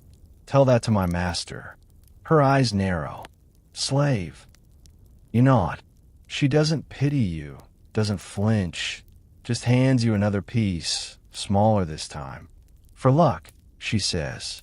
You thank her quietly and move on, the bread warm in your palm. Down the street, a tavern door swings open. A soldier stumbles out, red-faced and grinning. Inside, men lean over rough tables, bowls of lentils and jugs of sour wine before them. The room smells of sweat, smoke, and home. You hesitate, then slip inside. The tavern keeper, a tall woman with quick eyes, nods toward an empty stool. "Food or drink?" "Both," you say. She ladles out a bowl of stew. Thick, simple, steaming. Lentils, onions, maybe a hint of vinegar. She pours you a cup of watered wine. You take a sip and nearly cough. It's rough, sharp enough to peel paint, but it's real. This, you murmur, is the taste of freedom. The woman laughs. Freedom tastes better with coin. You grin and slide her another. As you eat, you watch the room. There's a laborer covered in plaster dust, 2 soldiers swapping lies about Gaul, a woman with a baby asleep in her lap. Everyone talks loudly, eats quickly, and no one seems to notice the soot on your tunic or the burn on your forearm. Here, in this smoky little tavern, you're not a slave. You're just another Roman, trying to fill your stomach before the world calls you back. The stew is plain, but it hits a kind of truth you rarely taste in the villa. No imported spices, no silver bowls, no gods to impress. Just food that fills and forgives. Historians still argue whether the lower classes of Rome truly starved or thrived on ingenuity. Sitting here, spoon in hand, you know the answer lies somewhere in between.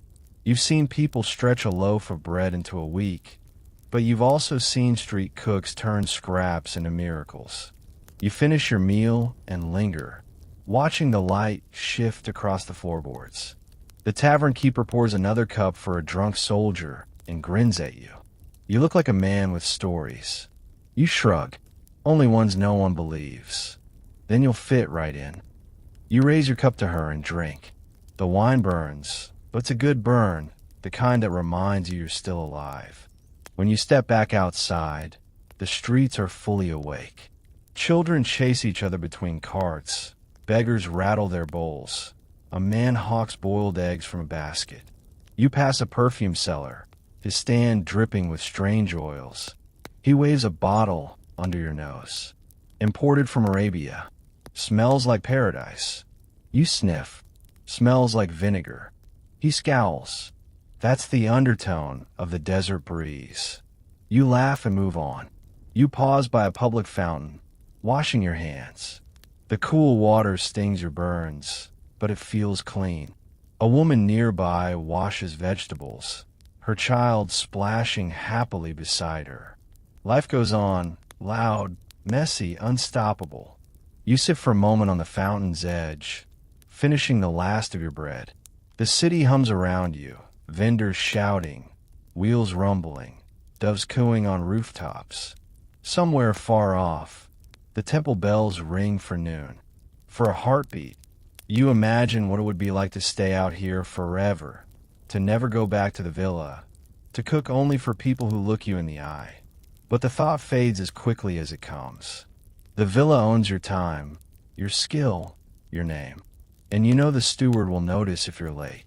You rise, brush crumbs from your cloak, and turn back toward the hill.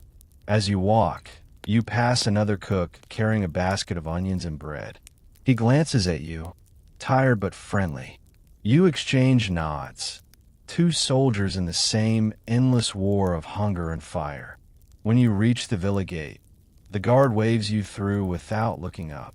You step inside, the air instantly heavier, quieter.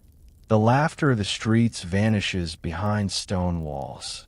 Still, as you return to the kitchen, you carry the city with you. The scent of fried dough, the murmur of voices, the rhythm of Rome itself. You smile faintly and whisper to the empty hearth, "Tomorrow, I'll go back." The fire pops softly, like it heard you, and believes you won't. The next morning begins with chaos, and not the good kind.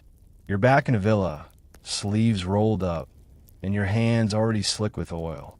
The Dominus feast is done, but there's no rest for a cook in Rome. Not when mouths still need feeding and bellies still grumble. The steward bursts into the kitchen before sunrise, his face pinched and pale. "You'll be cooking outside today," he says curtly. You blink. Outside, there's an event. The master's giving food to the public in honor of his cousin's election. You're to prepare meals for the masses. You stare at him for a long, heavy moment. The masses? Yes, he snaps. And no, you don't get extra rations. Be grateful for the opportunity to serve Rome.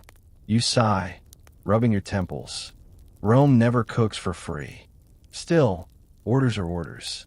You grab your crew, Tillo, Carina, even grumbling old foculus, and head out through the villa's side gate toward the Forum Square.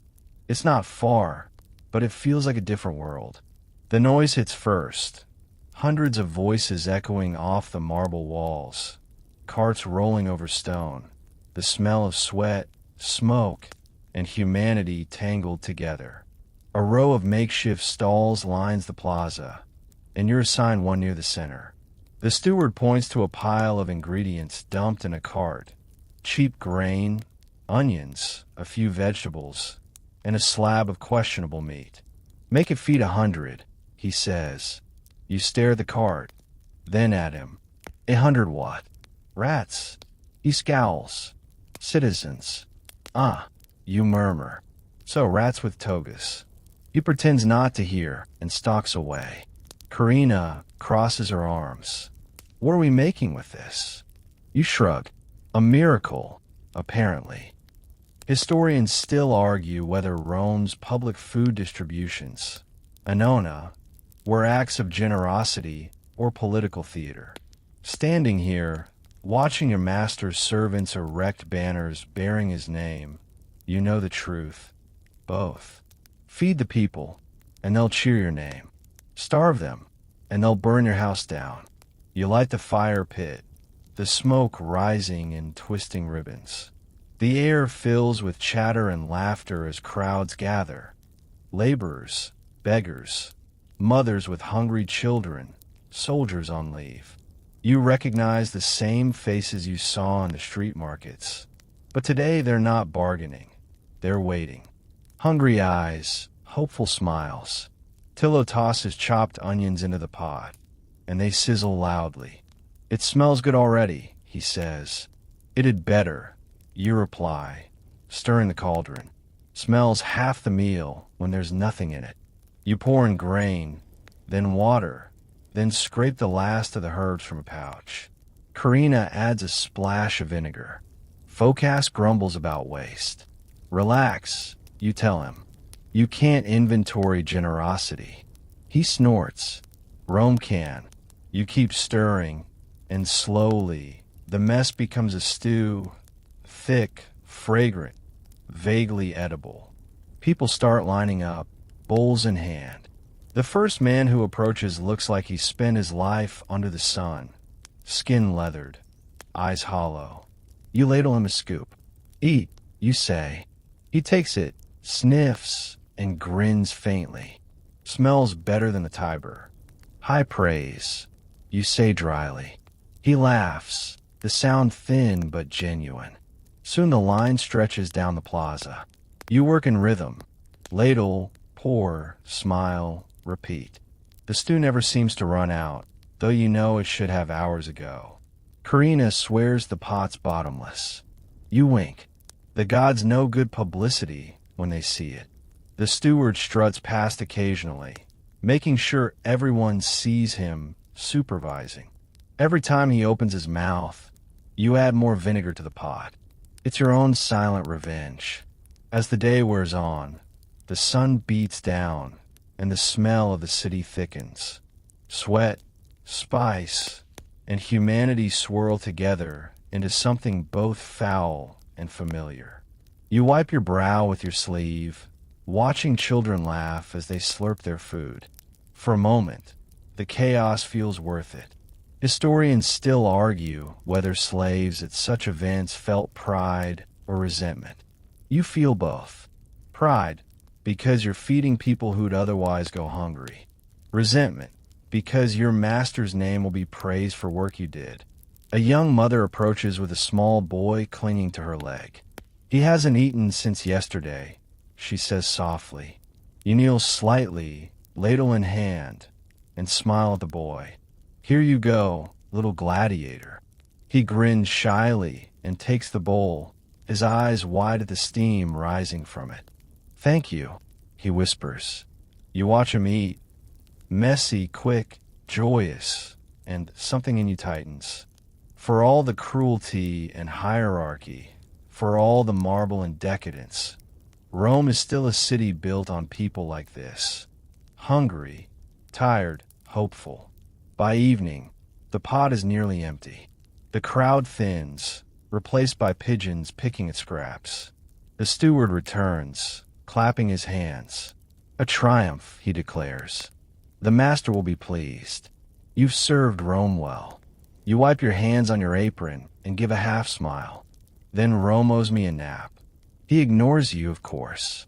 When he leaves, you collapse onto a crate beside the fire pit. Karina sinks down next to you, hair plastered to her forehead. "We just fed half the city," she says. "Half," you correct. "The other half will be hungry again by dawn." Foculus grunts. "That's Rome's way.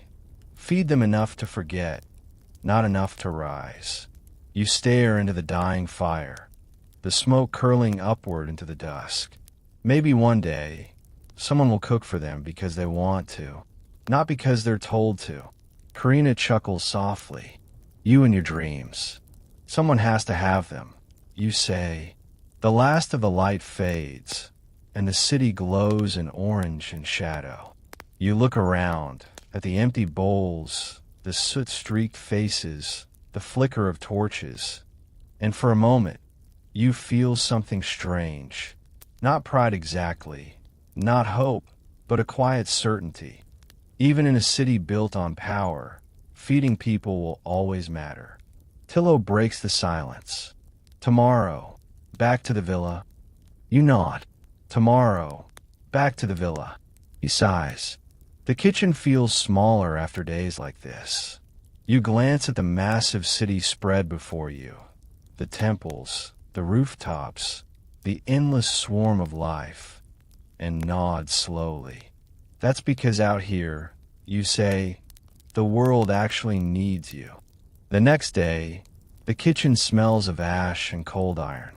You return before sunrise, sore from yesterday's long hours in the square, and find the villa quiet, eerily so. Only the low crackle of dying embers greets you. Even the mice seem to have taken the morning off. You take it as a bad omen.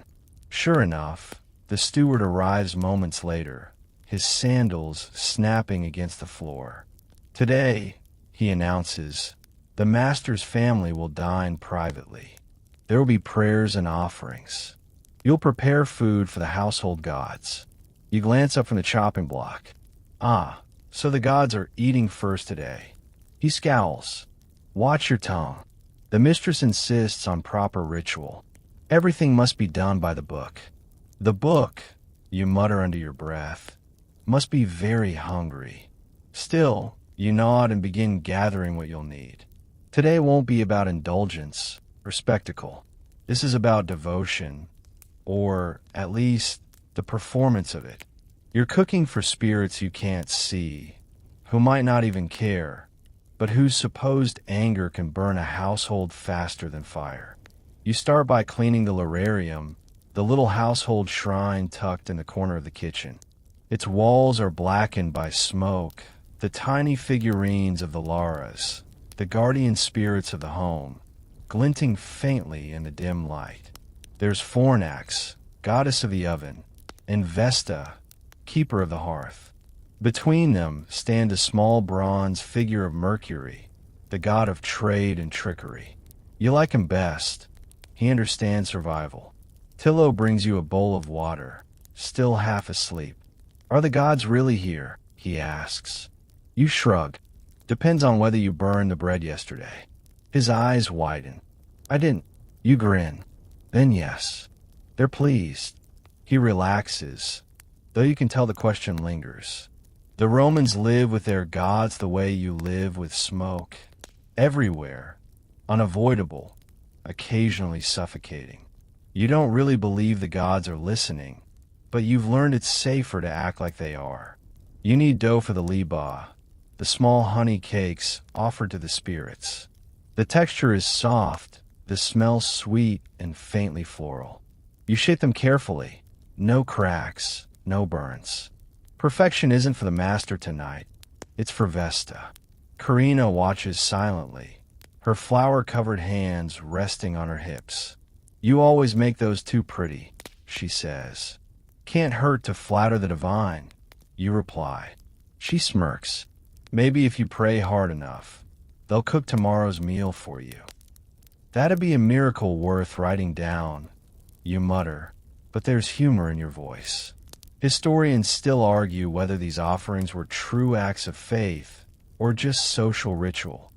Another Roman habit wrapped in formality. Watching your mistress drift in from the atrium, face powdered, eyes serene, you'd say both. She carries herself like a priestess, but her gaze flickers constantly toward the kitchen door, ensuring everything looks correct. Everything must be pure, she says softly, her voice calm but commanding. No salt spilled, no smoke out of place. You bow slightly. Of course, Domina. She nods and drifts away, leaving a faint scent of rose oil behind. You set the cakes on a bronze tray and light the first small fire at the shrine. The flames catch quickly, licking the air with gentle heat. You whisper the traditional prayer. To the Lars of the household, to Vesta, to Fornax, accept these humble offerings, and keep our hearth warm, our bread unburned, our master merciful. Karina snorts softly. That last part's new. You wink. Personal touch. You place the cakes before the flames, letting the smoke curl upward. The smell of honey fills the kitchen, soft and comforting. For a moment, you almost believe someone, or something, is listening. Foculus hobbles over, his beard smudged with ash. "You forgot the wine," he grumbles. You blink. You're right. He pours a small libation into a clay bowl and splashes it onto the floor. "For the dead," he says simply. You nod in respect. Rome's kitchens are crowded, not just with slaves, but with spirits. Every household has ghosts, ancestors, forgotten souls. You felt them sometimes, when the fire crackles without wind, when a dish tastes better than it should. Maybe they help. Maybe they're just memories that refuse to die. As the ritual continues, you prepare the family's meal. Simple, symbolic. Boiled eggs, barley porridge, and fruit. Nothing extravagant. The point isn't pleasure, it's purity. The mistress appears again, eyes soft but sharp. "The porridge," she says, "must be stirred with the right hand only." And clockwise. You raise an eyebrow. Wouldn't want to summon the wrong spirit. She doesn't smile. "Be careful what you mock, cook. The gods listen even when we whisper." You bow slightly, hiding your grin. Then let's hope they enjoy sarcasm. Historians still argue whether kitchen gods were taken seriously by Roman families or merely tolerated like superstitions. You've seen your master curse them one day and pray to them the next, depending on how the bread turned out. Faith, it seems, is as fickle as appetite. You finish plating the meal, golden fruit glistening under lamplight, steam rising from the barley. The mistress murmurs a few words, waving a sprig of laurel over the dishes. When she's gone, the kitchen falls quiet again. Tillo sits cross-legged near the hearth, watching the flames. "Do you think they'll answer?" he asks softly. You tilt your head. "The gods." He nods. You watch the fire dance, embers pulsing like tiny hearts. "If they do, it'll be in smoke and silence." That's how they talk. He frowns. "I don't hear anything." Then they're saying yes. He smiles faintly. When the offerings have burned down to ash, you sweep them carefully into a jar. Even sacred dust has a purpose. Some mix it with bread dough for luck, others scatter it near the oven for protection. You've done both. You're not superstitious, just careful. Karina stretches, yawning. "Well, God's fed, Master's fed. What about us?" You glance at the leftover honey glaze on the counter. "Help yourself." She dips her finger and licks it, eyes widening. Sweet as freedom. You chuckle. Freedom's probably saltier. She laughs, and the sound bounces off the stone walls. As the day ends, the shrine glows faintly in the dim kitchen light. You look at the tiny bronze goddess of the oven and whisper, "You're welcome." Somewhere deep in the fire, a coal pops softly, like applause. By late summer, the air turns heavy, clinging to your skin like syrup. The market smells stronger, the fires burn hotter, and every jar of oil feels ready to burst from the heat. In the villa, tempers rise with the temperature. Even the dominus' voice sounds sharper, his demands coming faster, his patience running thinner. But the real enemy this season isn't the heat, it's scarcity. Rome, for all its grandeur, is forever one storm away from hunger. A shipment of grain delayed, a fire in the storehouses, a riot at the docks. Suddenly the empire's belly grumbles.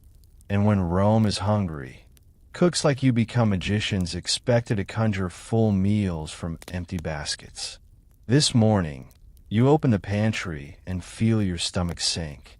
Half-empty amphorae, dried herbs brittle as parchment, and the last of the salted fish covered in more salt than fish. You turn to Foculus, who stands counting lentils, as though staring hard enough might multiply them.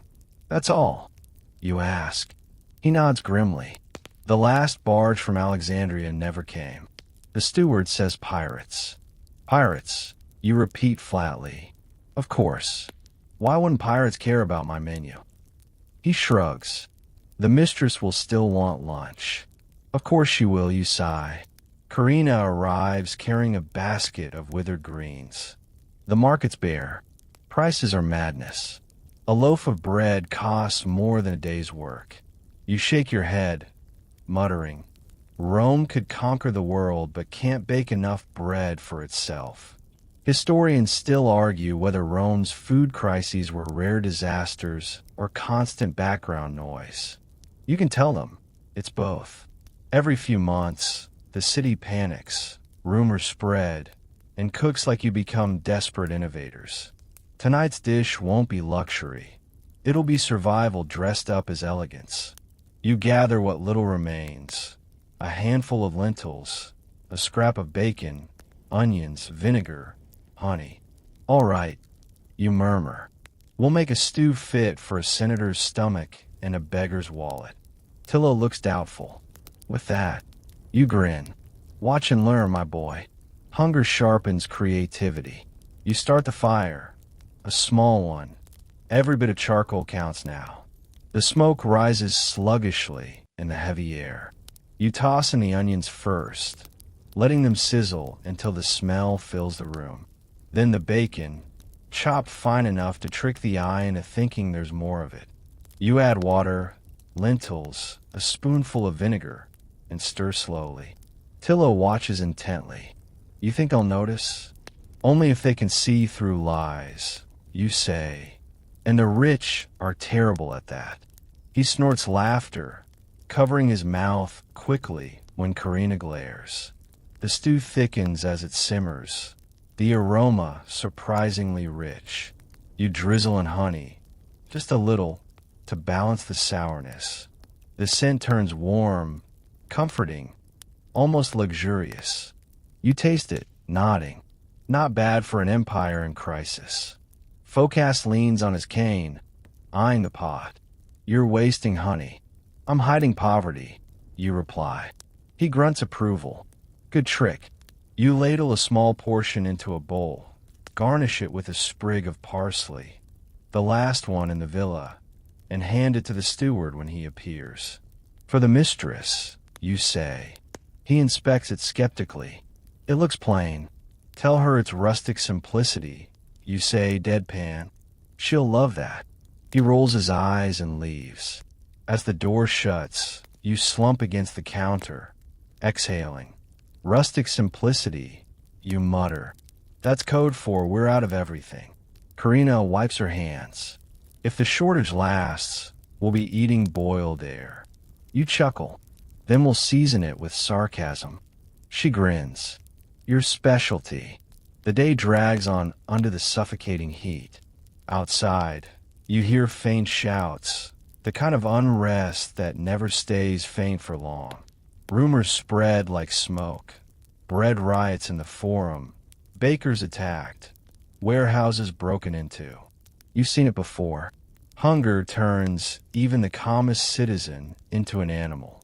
By late afternoon, the steward storms back into the kitchen, sweat pouring down his face. The mistress demands a second meal. He snaps. The master says she needs something light. Elegant. You raise an eyebrow. Elegant. In this famine. He glowers. She's entertaining the neighbor's wife. Don't embarrass us. You spread your hands. With what exactly? My imagination. He doesn't answer. He just stares. You sigh, roll your eyes, and reach for the last 2 apples in the pantry. Fine. Dessert it is.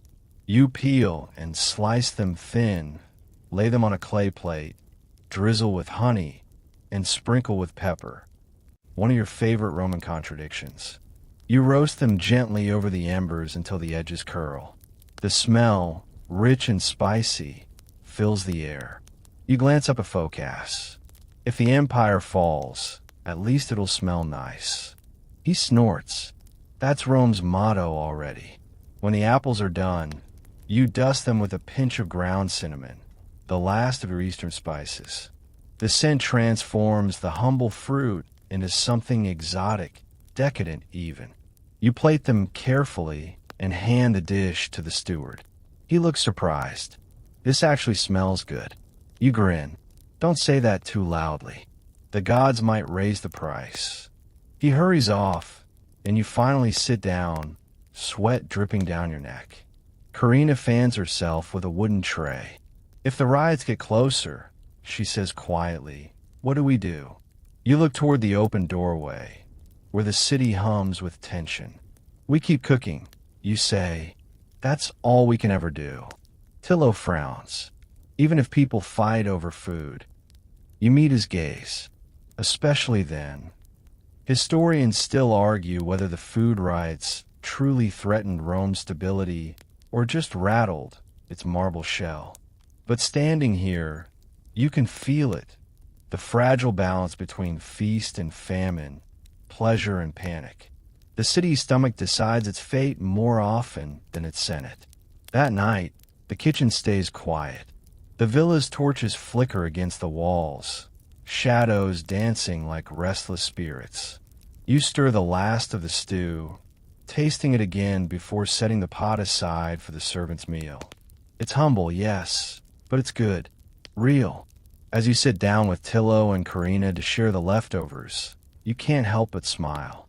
If we survive this week, you say, we'll make a new recipe, one even the gods can't afford. Karina laughs softly. What'll we call it? You think for a moment, spoon pause midair. Hope, you say.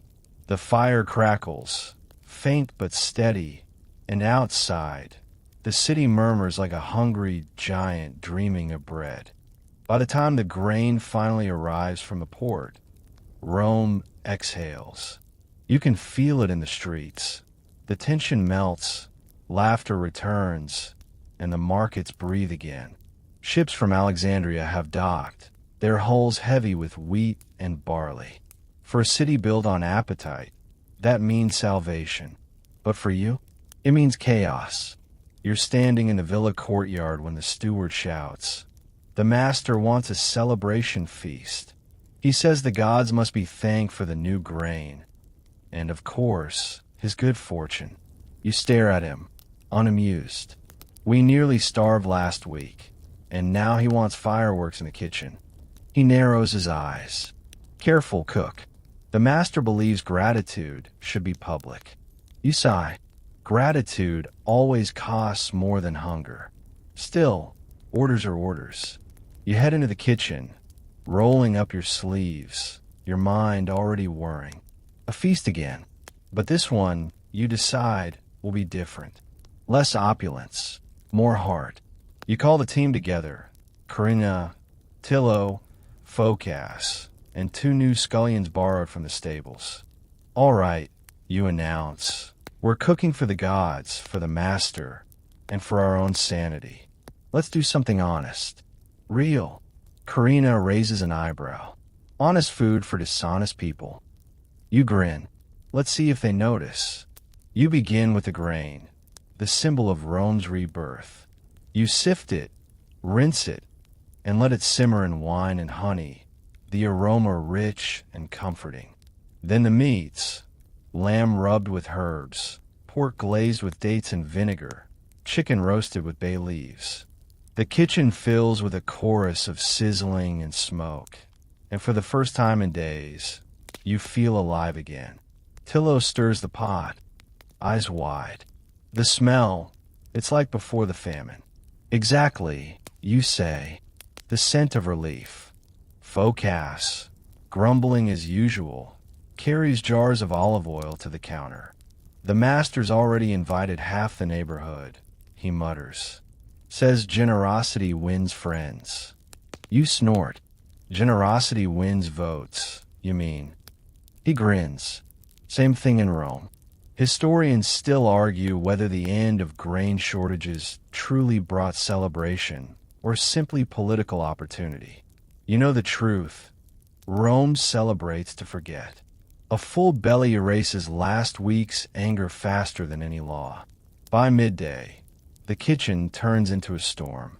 You're juggling 4 fires, 3 sauces, and one overexcited boy named Tillo who nearly burns his tunic trying to stir 2 pots at once. Karina is shouting orders. Foculus is shouting complaints. "Where's the garum?" You call out. "In the corner." Tillo yells back. You sniff. "Then why do I still smell like burned onions?" He shrugs helplessly. "Because we burned onions." You groan, waving him away. Start again.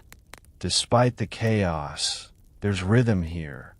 A strange, almost joyful momentum. Every chop, every stir, every hiss of the fire feels like a heartbeat returning to the city. The kitchen gods must sense it too. Nothing burns, nothing spills. Even Foculus manages to avoid breaking anything, which you privately consider a miracle. As you baste the lamb, Karina leans beside you. "Remember last week, when we thought we'd be boiling lentils for eternity?" You chuckle. "Now we're boiling victory instead." She smiles faintly. Victory smells a lot like garlic. You grin. As it should. Outside, you hear music, flutes and lyres tuning up for the feast. Slaves hurry through the corridors, carrying garlands and wine amphory. The villa hums with anticipation, the air thick with the promise of indulgence. By late afternoon, the dishes are ready. You arrange everything carefully on bronze platters, golden loaves of bread, platters of fruit glistening with honey, bowls of grain, pudding sprinkled with nuts. For once it feels right. This isn't extravagance, it's comfort. Food that remembers the taste of hunger and answers it with grace. You send out the first trays, then lean against the counter, wiping sweat from your neck. Tillo steals a fig, pops it into his mouth, and groans in delight. "By Jupiter, that's good." You wag a finger at him. "Swear by your stomach, not by Jupiter." He laughs. "Then I swear by my stomach. It's happy." Foculus snorts. "Enjoy while it lasts. Tomorrow, we'll be boiling bones again. Then I'll make the bones taste good." You reply, grinning. Historians still argue whether ancient cooks took pride in their craft or simply endured it. You know the answer isn't simple. Pride doesn't come from wealth. It comes from creation. Even when you cook for someone else's pleasure, the fire belongs to you. As the feast begins, the noise of the dining hall reaches the kitchen. Cheers, laughter, applause. The steward rushes in, red-faced but smiling. The master says the food is divine. You arch an eyebrow. He's been saying that a lot lately. Should I start charging by the compliment? The steward groans. Just keep cooking. He's invited the priest of Ceres to bless the meal. You blink.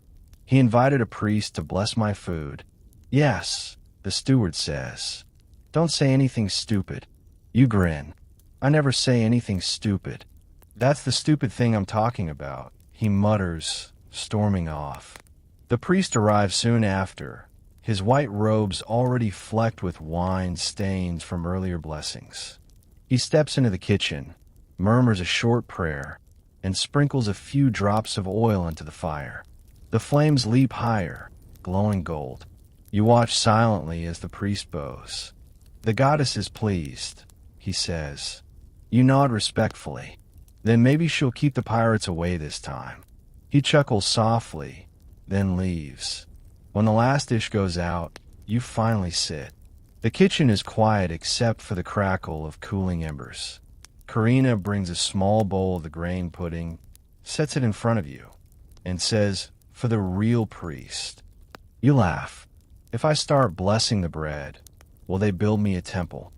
"Maybe," she says, sitting beside you, "but only if you charge admission." You taste the pudding, sweet, soft, touched with honey and heat. It's humble but heavenly. You know, you say, "This might be my favorite dish yet." Because it's simple. You nod. Because it remembers. Outside, the music grows louder, the laughter rising with the moonlight. But you stay where you are, in the heart of the kitchen, where the smoke curls like incense and the air smells like gratitude made edible.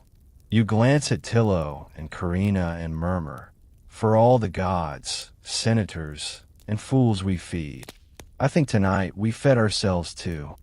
By the time the first leaves start falling from the fig trees in the courtyard, a quiet routine settles back into the villa. The grand feasts grow fewer, replaced by small family dinners and simpler meals. The city is calm too, at least for now. But in your kitchen, something's changing. Slowly, quietly, the hierarchy that has kept everyone in line begins to shift. It starts with the boy, Tillo. He's growing faster than the weeds outside. His voice deepens, his shoulders widen, and he burns himself less often. You watch him one morning as he flips flatbread over the coals with a skill that used to take you years to learn. "Not bad," you say, nodding. He grins proudly. "Learn from the best." "Clearly," you reply, pretending to inspect it. "Though if you keep showing off, I'll have to trip you near the fire." He laughs, confident now. You remember when that same laugh used to sound uncertain, like a candle flickering in the wind. Karina notices too. "Your little apprentice is turning into a proper cook," she says, kneading dough beside you. "Careful, he'll take your job." You smirk. "He can have it when I'm free." Foculus chuckles darkly from the corner. "So never then." You toss him a scrap of bread. "Eat your pessimism, old man." He catches it, grinning toothlessly. The air smells of yeast and roasted herbs. It's one of those peaceful mornings when even the fire seems gentle. The mistress is away visiting her sister, the master still asleep, and no steward is shouting orders. You almost forget you're a slave. Almost. You show Tillo how to make meridum, a garlicky cheese spread that soldiers used to eat in the fields. You mash garlic, herbs, and cheese in a mortar, adding oil until it becomes smooth. "See," you tell him. Simple, but it wakes the tongue. He tastes it, eyes watering. It burns. You laugh. "Good. That means it's working." Historians still argue whether Roman cooks truly invented cuisine or just borrowed from Greece and everywhere else. You'd argue that Rome didn't invent taste. It invented mixing. Spices from Syria, herbs from Africa, grain from Egypt, fish from Spain. Every bite a miniature empire. By midday, you've made enough bread and meridum to feed the entire household. Karina sets the loaves out to cool, and the kitchen falls into a lull. That's when you hear it. Soft, hesitant footsteps. Not the steward. Not a servant. The sound is lighter, slower. You turn, and your heart sinks a little. The master's daughter stands in the doorway. She's maybe 14, tall, curious, with the same proud tilt of the head her father wears at banquets. But unlike him, her eyes don't carry cruelty, just boredom and curiosity, the twin diseases of Roman youth. "Is it true," she asks, "that you used to cook for another family before this one?" You wipe your hands. "It's true." "Were they richer?" "Everyone's richer before they run out of patience," you reply. She laughs, a sound you didn't expect. "Father says you're the best cook in the city." You feign a bow. "Your father has excellent taste." She steps closer, nose wrinkling at the smell of garlic. "What's that?" "Meridum. Soldier's food. Can I try it?" You hesitate. "It's strong." "I like strong." You hand her a piece of bread with a small smear. She bites, chews, and her eyes widen. "It's spicy." You grin. "That's the garlic declaring war." She laughs again, but quieter this time, thoughtful. "Why do you still work here? You could cook for a noble house." You pause. "Because freedom costs more than talent." She frowns. "Father could free you." You give a small, tired smile. "Perhaps, but he hasn't." She opens her mouth, then closes it. For a second, You see realization flicker behind her eyes. The first crack in the wall between master and servant. That's unfair, she says softly. You shrug. That's Rome. She nods slowly, then looks down. Can I come back tomorrow and watch again? You nod. As long as you don't touch the knives. She grins. Deal. After she leaves, Karina smirks. Careful, philosopher. If the mistress finds her daughter in the kitchen, she'll say you're corrupting her. You wipe your hands on your apron. If she's learning how to feed herself, I'll take the blame. Foculus chuckles. Teaching the daughter to cook? That's a revolution right there. You grin. Then let's call it seasoning the empire. The next few days follow a strange pattern. Each morning, the girl appears at the door, curious as ever. She asks questions about herbs, sauces, ovens. You show her the basics. How to tell when bread is done by tapping its crust. How to skim fat from boiling broth. How to balance sweetness with vinegar. Tillo watches, amused. She stirs slower than me, he whispers one day. You grin, and with less swearing. Karina rolls her eyes. You're going to get us sold if the mistress finds out. Maybe she'll pay extra, you reply. Historians still argue whether Roman women ever cooked or if that was purely servants' work.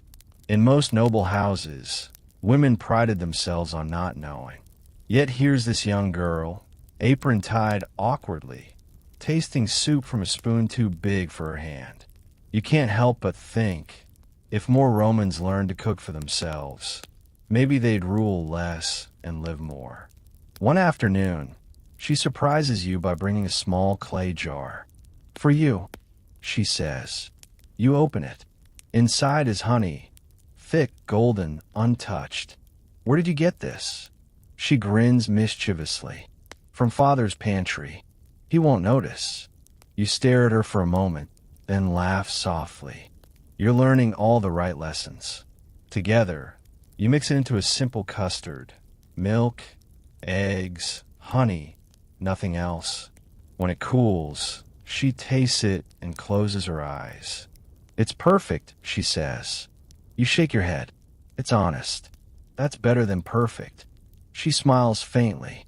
You talk like a philosopher, not a cook. Cooks and philosophers have the same job. You reply. We feed people's emptiness.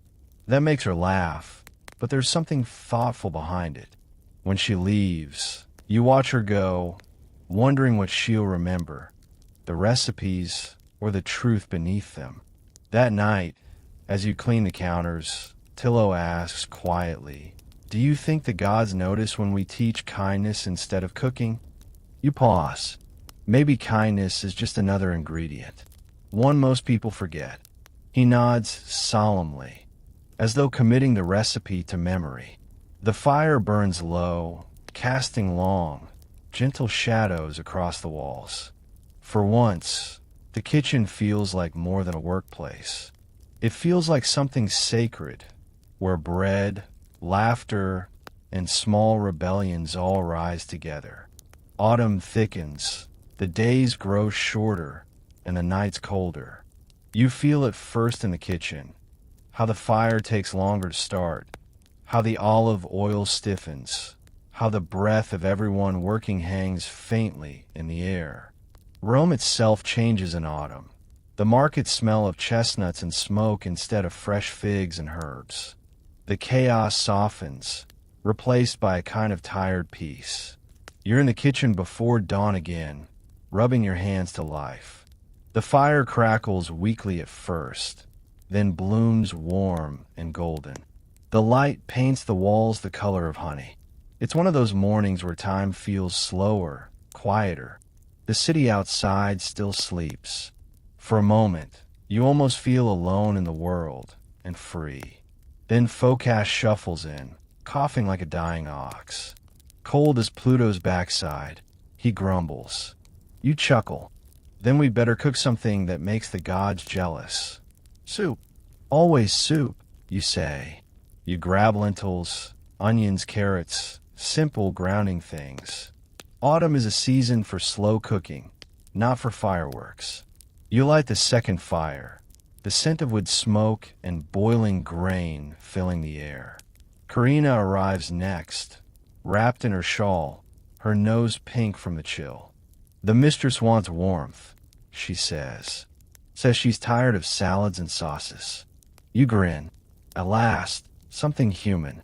Historians still argue whether Romans truly knew comfort food, or if every meal was just another display of wealth. You'd say comfort existed, but only in kitchens like yours, never the banquet tables. The rich could buy spices, but they couldn't buy peace. You stir the pot slowly, watching steam rise in soft ribbons. The warmth sinks into your skin. Tillo joins you, rubbing his hands by the fire. Feels nice today, he murmurs. It does, you say. The gods are generous. No orders yet. No shouting. Maybe they forgot us. Then let's cook quietly before they remember. He grins. You add a pinch of cumin, then another of pepper. Taste, you say, handing him a spoon. He blows on it, sips, and nods eagerly. It tastes like home. You smile faintly. Then we've done our job. The morning drifts in gentle rhythm, chopping, stirring, tasting. Even foculus hums under his breath. Outside, the courtyard glows with golden light, the vines curling red and brown. Somewhere, a bird sings. But peace in Rome never lasts long. By noon, the steward bursts in, red-faced and flustered. The master is guest again, he blurts. You groan. Of course he does. It's been almost 24 hours since his last audience. He wants a wild boar feast. Tonight. You blink. Tonight? That takes days to prepare. Then make it take hours, the steward snaps. He expects it by sundown. He storms out before you can respond. Karina exhales sharply. Wild boar. In a day. Tillo's eyes widen. Do we even have one? You sigh. We will. Foculus, half smiling, mutters. There's a farmer outside the city who owes the master a favor. He's got one. Good, you say. Then we're stealing it politely. The hours that follow blur into frenzy. The boar arrives by cart, its massive frame barely fitting through the kitchen door. You set to work, cleaning, scoring, seasoning. Karina grinds spices like a woman possessed.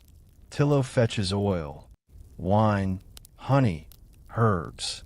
The smell that fills the air is wild and rich, half forest, half fire. You rub the meat with salt and vinegar, then coat it in crushed pepper, fennel, and a drizzle of honey. Remember, you say, boar isn't just meat, it's theater. Tillo blinks. Theater.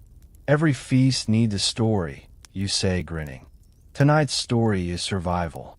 The fire roars as you set the boar on the spit, the fat sizzling instantly. The crackle fills the room like applause. Even foculus stops counting jars to watch. Historians still argue whether Romans truly roasted whole animals indoors, or if that's just poets' exaggeration. Judging by the smoke filling your kitchen, you'd say the poets were underplaying it. You wave smoke from your eyes. If the gods wanted smoke, they should have built chimneys, you mutter. The afternoon vanishes in a blur of heat and sound. You baste the boar again and again, the glaze turning darker each time. The scent seeps into your skin, your clothes, your hair. It's intoxicating, dangerously so. Tillo fans the fire, sweat dripping down his brow. You think they'll like it. They'll love it, you say. As long as I don't tell them we replace saffron with carrot juice. He grins through the smoke. Smart. Cooking is lying, you reply. Just lying that tastes good. By dusk, the boar glows like burnished bronze. You stab it with a knife. Juice runs clear, meat tender. Perfect. You carve a small piece, taste it, and close your eyes. It's smoky, sweet, alive. Bring the platters, you say. Karina and Tillo rush to arrange the feast. The meat gleams under lamplight, the aroma thick enough to make even the gods hungry. You scatter herbs around the edge, drizzle with a last thread of honey, and step back. Beautiful, Karina murmurs. Don't tell the mistress, you say. She'll claim she invented it. She snorts softly. The steward bursts in again. They're waiting. You hand him the first platter. Tell them the boar came willingly. He blinks. Came what? Never mind, you say, grinning. Just don't drop it. When the last dish leaves the kitchen, silence falls. The fires hiss softly, the air shimmering with heat. Tillo collapses onto a stool, exhaling. We did it, he says. You nod, finally letting yourself breathe. We did. Foculus chuckles. The empire eats, the cooks survive. Balance restored. You pour 3 cups of watered wine, hand one to each of them, and raise your own. To the gods, the guests, and the grease that holds Rome together. They laugh, clinking cups. You drink deeply. The wine is warm, faintly bitter, but perfect. You lean back, staring into the embers. Outside, muffled laughter rises from the feast hall. You can almost hear the master's voice again, boasting to his guests, claiming the glory that never touches your name. And yet, for once, you don't mind. Because tonight, you're not cooking to please him. You're cooking to prove that no matter how heavy Rome's chains get, the fire still belongs to you. You stretch, bones aching, and whisper toward the hearth, sleep well, old friend. You've earned it. The flames flicker, golden and proud. Winter descends on Rome like a wet wool blanket, heavy, gray, and unshakable.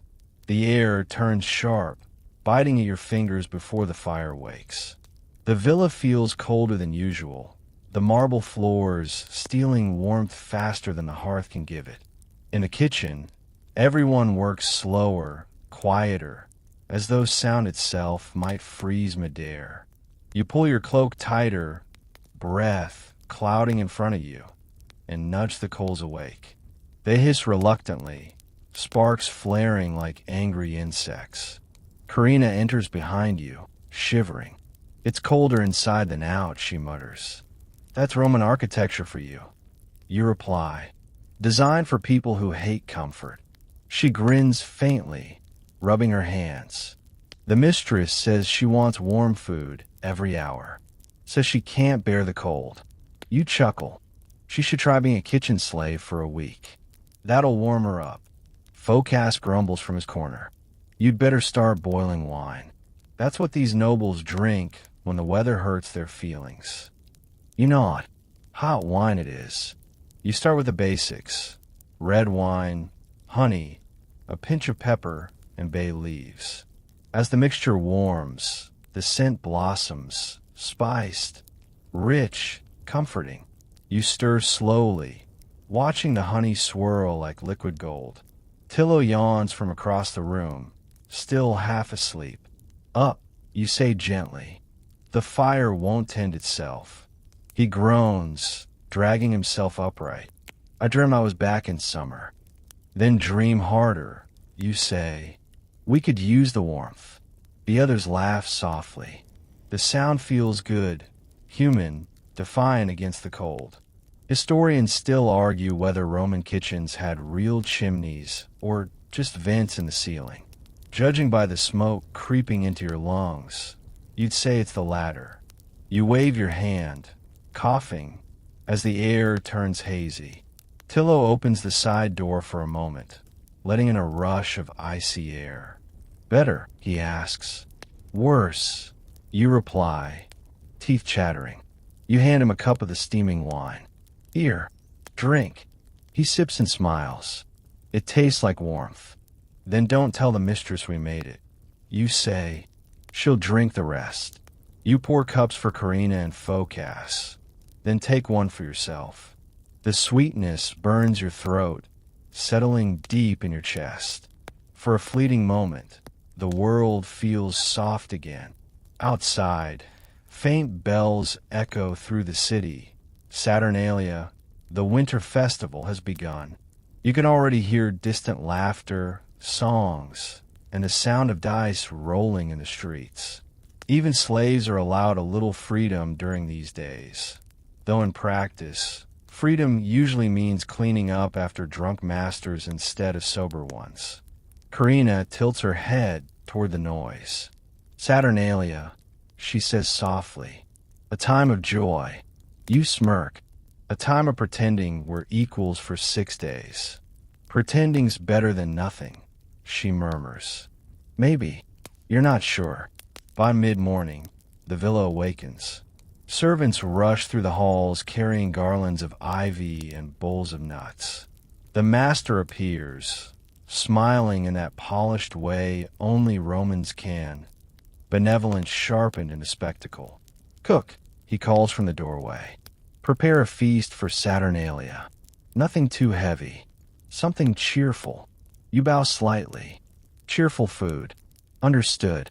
When he leaves, you mutter, does despair come in smaller portions? Karina laughs. We'll make joy in a pan, then. You nod. Joy it is.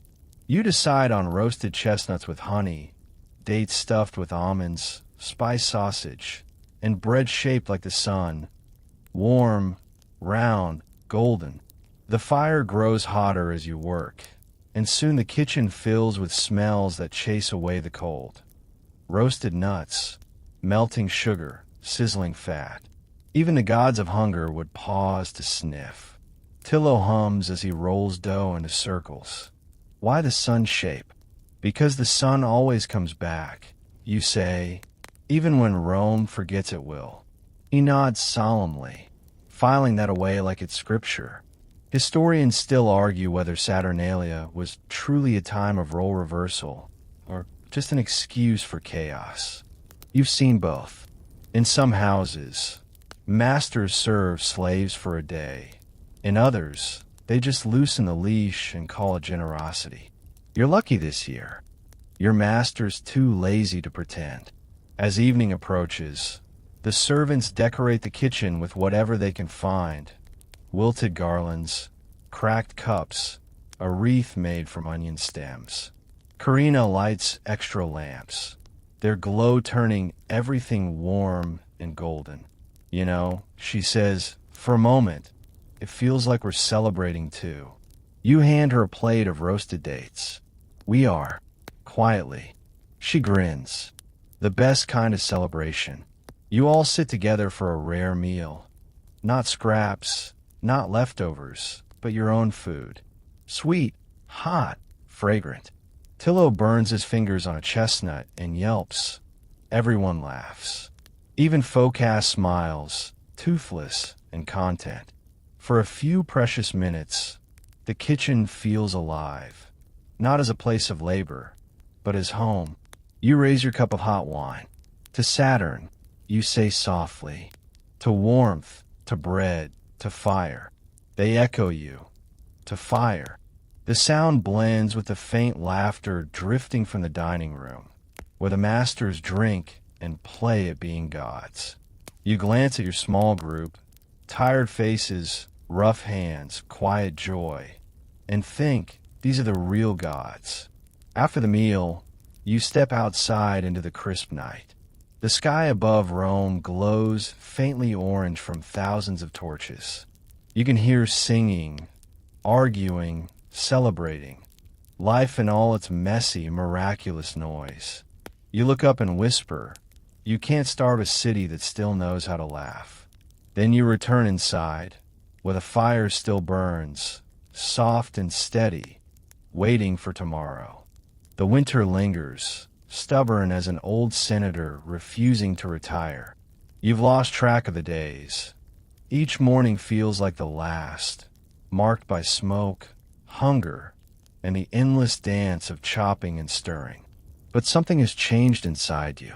The world outside still belongs to the dominus, but your thoughts, those are starting to belong to you. You wake before dawn as always. The air bites your face when you open the kitchen door, and the coals glow like tired eyes. You feed them wood, watch them spark alive, and whisper softly, "Good morning, old friend." It's quiet, so quiet you can hear the faint crackle of oil left in the pans from last night's feast. You stretch, rubbing your shoulders. Every scar on your hands feels like a story waiting to be told. When Karina shuffles in, half asleep, she blinks at you. You're smiling before coffee. That's suspicious. You grin. Maybe I've gone mad. Foculus grunts from the corner. He's been mad since he started seasoning with optimism. You chuckle, ladling water into the pot.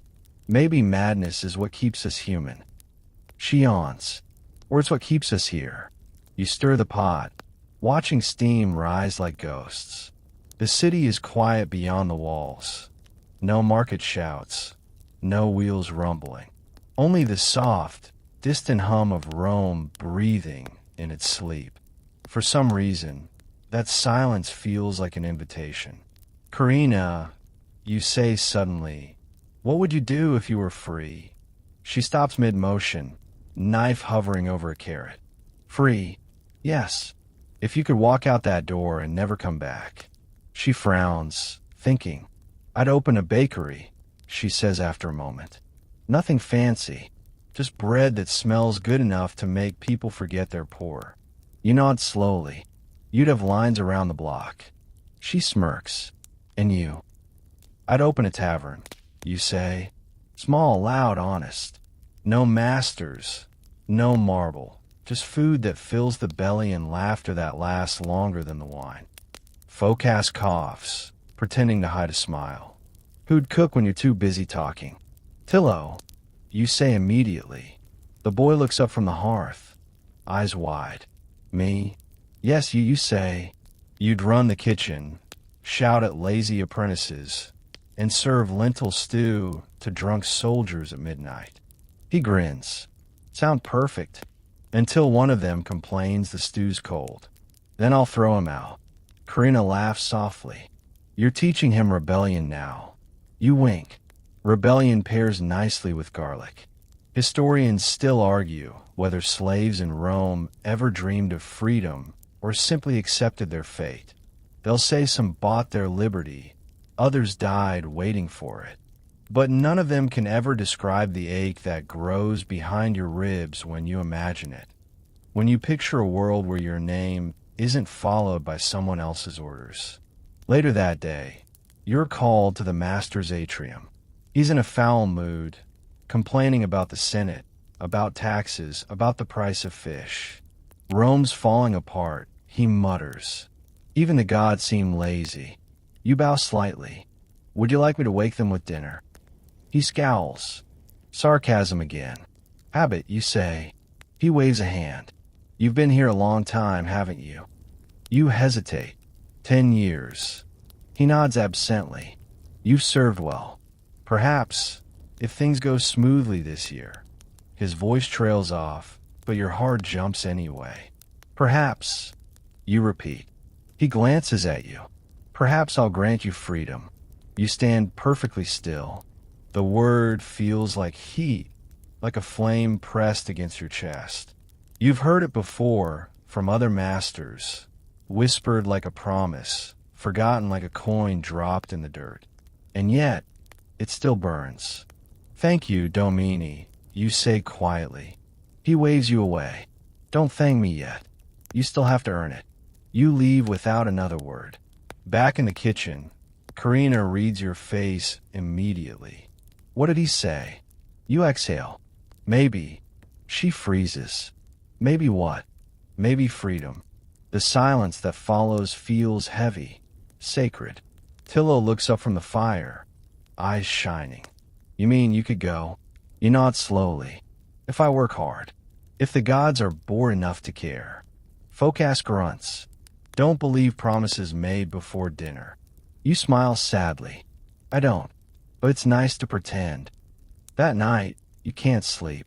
You sit by the dying fire long after everyone else has gone, staring into the coals. Freedom. The word tastes like wine left too long in the amphora. Sweet, bitter, almost unreal. You think of the faces you've seen at your table. Senators and slaves, soldiers and beggars, all bound by the same hunger. You think of the girl you taught to cook, of her quiet laughter. You think of the city itself, its noise, its smells, its contradictions. If freedom ever comes, you realize it won't be a gift. It'll be a recipe you build one small ingredient at a time. Patience, defiance, skill, hope. You already have most of them.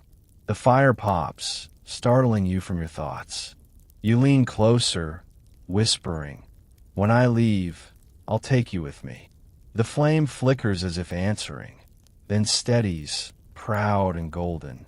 Historians still argue whether freed slaves truly became equals in Rome, or if freedom was just another illusion. Chains made of softer metal. You don't know. You only know that the dream itself keeps you alive. By dawn, you're still sitting there, warm despite the cold. When Tillo walks in, rubbing his eyes, he finds you smiling. "What's funny?" he asks. You shake your head. "Nothing. Everything." He frowns. "You look different." "Maybe I am." You stand, stretch your stiff shoulders, and glance toward the horizon beyond the villa walls. The city glows faintly, smoke curling into a pale sky. Somewhere out there, you imagine a small tavern. Yours, its door open, the smell of stew drifting into the street. And for the first time in years, you believe it might exist. The seasons shift again. The cold begins to loosen its grip on Rome, and with it, something inside you starts to soften too. The mornings come earlier now, streaked with pink light. The air feels lighter, the olive trees whispering instead of groaning. It's spring, the city's long, reluctant exhale after months of smoke and frost. You're still in the same villa, still tending the same fire, but everything feels different. The kitchen doesn't just smell of food anymore, it smells of endings. Today, the master has ordered one final feast before leaving the city for his countryside estate. The household is frantic, as always, but you feel strangely calm. The idea of freedom, once a distant rumor, has grown roots in you. Whether it comes or not, you've already changed. You look around your kitchen, the soot-darkened walls, the crack in the floor near the hearth, the old wooden spoon that's outlasted 3 stewards, and you realize this place has shaped you more than any master ever could. Tillo rushes in, apron tied crooked, carrying a basket of figs. "They're the last of the season," he says proudly. You grin. "Then we'll use them for something worth remembering." He tilts his head. "Something special, something final." You reply quietly. He doesn't ask what you mean. He just nods. You start with the figs, ripe, soft, bleeding sweetness. You slice them open and drizzle them with honey, then crush walnuts with the side of your knife. Karina brings out bread dough rising by the fire, warm and golden. She watches you work for a while before saying softly, "You've been quiet lately."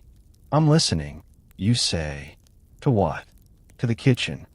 She smiles faintly. "And what's it saying?" "That it's tired of pretending it's a prison." Her hands still. "You mean to leave?" You shrug. "Maybe. Maybe the gods will grant it. Maybe they won't. Either way, I won't die waiting for permission." She nods slowly, eyes shining. "Then I'll bake you a loaf for the road."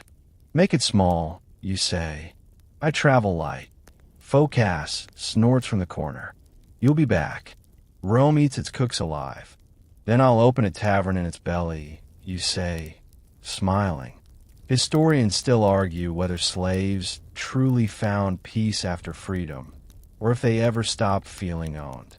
Maybe they're both right. Maybe peace isn't a place, it's a decision. By midday, the kitchen hums again. The feast grows from your hands like music. Roasted fish with herbs, barley bread brushed with oil, lentil stew thickened with wine, figs glazed and shining like jewels. The smells mix, sweet, savory, holy. For once, you cook not to impress, not to survive, but to say goodbye. Tillo tastes the stew and nods approvingly. You've outdone yourself, he says. You grin. That's the idea. When the food leaves the kitchen, the noise of the household fades. You sit down at the work table, hands still warm from the fire. Karina sits a small loaf beside you, wrapped in cloth. For the road, she says again. You touch her shoulder gently. Keep the fire lit when I'm gone. She nods. Always. You step outside for a breath of air. The courtyard glows under the late afternoon sun. Olive trees shimmering. Fountains murmuring lazily. The master's laughter echoes faintly from the dining hall. Somewhere in the city below, bells ring. A ship arriving. A wedding beginning. A market closing. Rome keeps moving, as it always does. You walk to the outer gate and stand there for a moment, looking at the street beyond. You've walked those roads 1,000 times on errands, always returning to these same walls. But today, something in you refuses to turn back. You whisper, just one more meal. You return to the hearth, the heart of your world. The fire is low now, its glow soft and tired. You slice a piece of the fresh bread, drizzle it with oil, and sprinkle a little salt. Beside it, you place a fig and a cup of watered wine. You sit. You eat slowly. The bread crackles. The oil coats your tongue. The fig melts sweetly in your mouth. It's simple. Perfect. This isn't a feast. It's a farewell. Historians still argue whether slaves in ancient kitchens truly saw themselves as artists or tools. But as you sit there, you know what you are, a storyteller. Every meal you ever made told someone else's story. Power, wealth, vanity. But this one, this quiet final meal, is yours. You look at the fire one last time. The flames sway gently, as if listening. You smile and whisper, "Thank you." The ember flares once, then settles. You stand, brush crumbs from your tunic, and walk toward the courtyard. Tillo catches you at the door. "Where are you going?" You smile. "To cook for myself." He nods, eyes shining. "Then may the gods never find you hungry." You grin. "If they do, they can make a reservation." He laughs, and the sound follows you as you step into the Roman sunlight. The streets are loud, the air thick with life, bakers shouting, carts creaking, children laughing. You blend into it easily, like smoke disappearing in the sky. You don't know where you'll sleep tonight, or what tomorrow brings. But for the first time, you're full. Bread, oil, and the promise of choice. That's all freedom ever needed to taste like. And now, as the fires fade and the city settles into its quiet hum, let's slow everything down. You've seen Rome through smoke and hunger, through laughter and ash. You've stood beside the hearth that never stopped burning, the one place where power meant nothing and patience meant everything. The streets outside your kitchen still echo with life. Vendors closing their stalls, children chasing the last light, the faint clink of amphory in the distance. But here, in the soft dark of the kitchen, the world is calm again. The flames are low now, orange and sleepy. The smell of bread lingers, warm, familiar, like home. You breathe it in, slow and deep. The same air that carried the voices of emperors and beggars now carries yours too. Maybe you never owned anything in Rome. No land, no name, no coin. But you own the fire. You own the quiet between the sizzles, the taste of honey on your tongue, the moment before the first bite. So rest now. Let the warmth sink into your bones. Let the city fade into background music, the murmur of time, the whisper of the gods. the heartbeat of every cook who ever stood before a flame and called it friend. Tomorrow, there will be more kitchens, more fires, more bread to break. But tonight, it's enough to have survived, to have fed others, and to have fed yourself at last. Close your eyes. Feel the glow. The story's done now, but the warmth stays. Sleep well, Roman cook. You've earned your rest.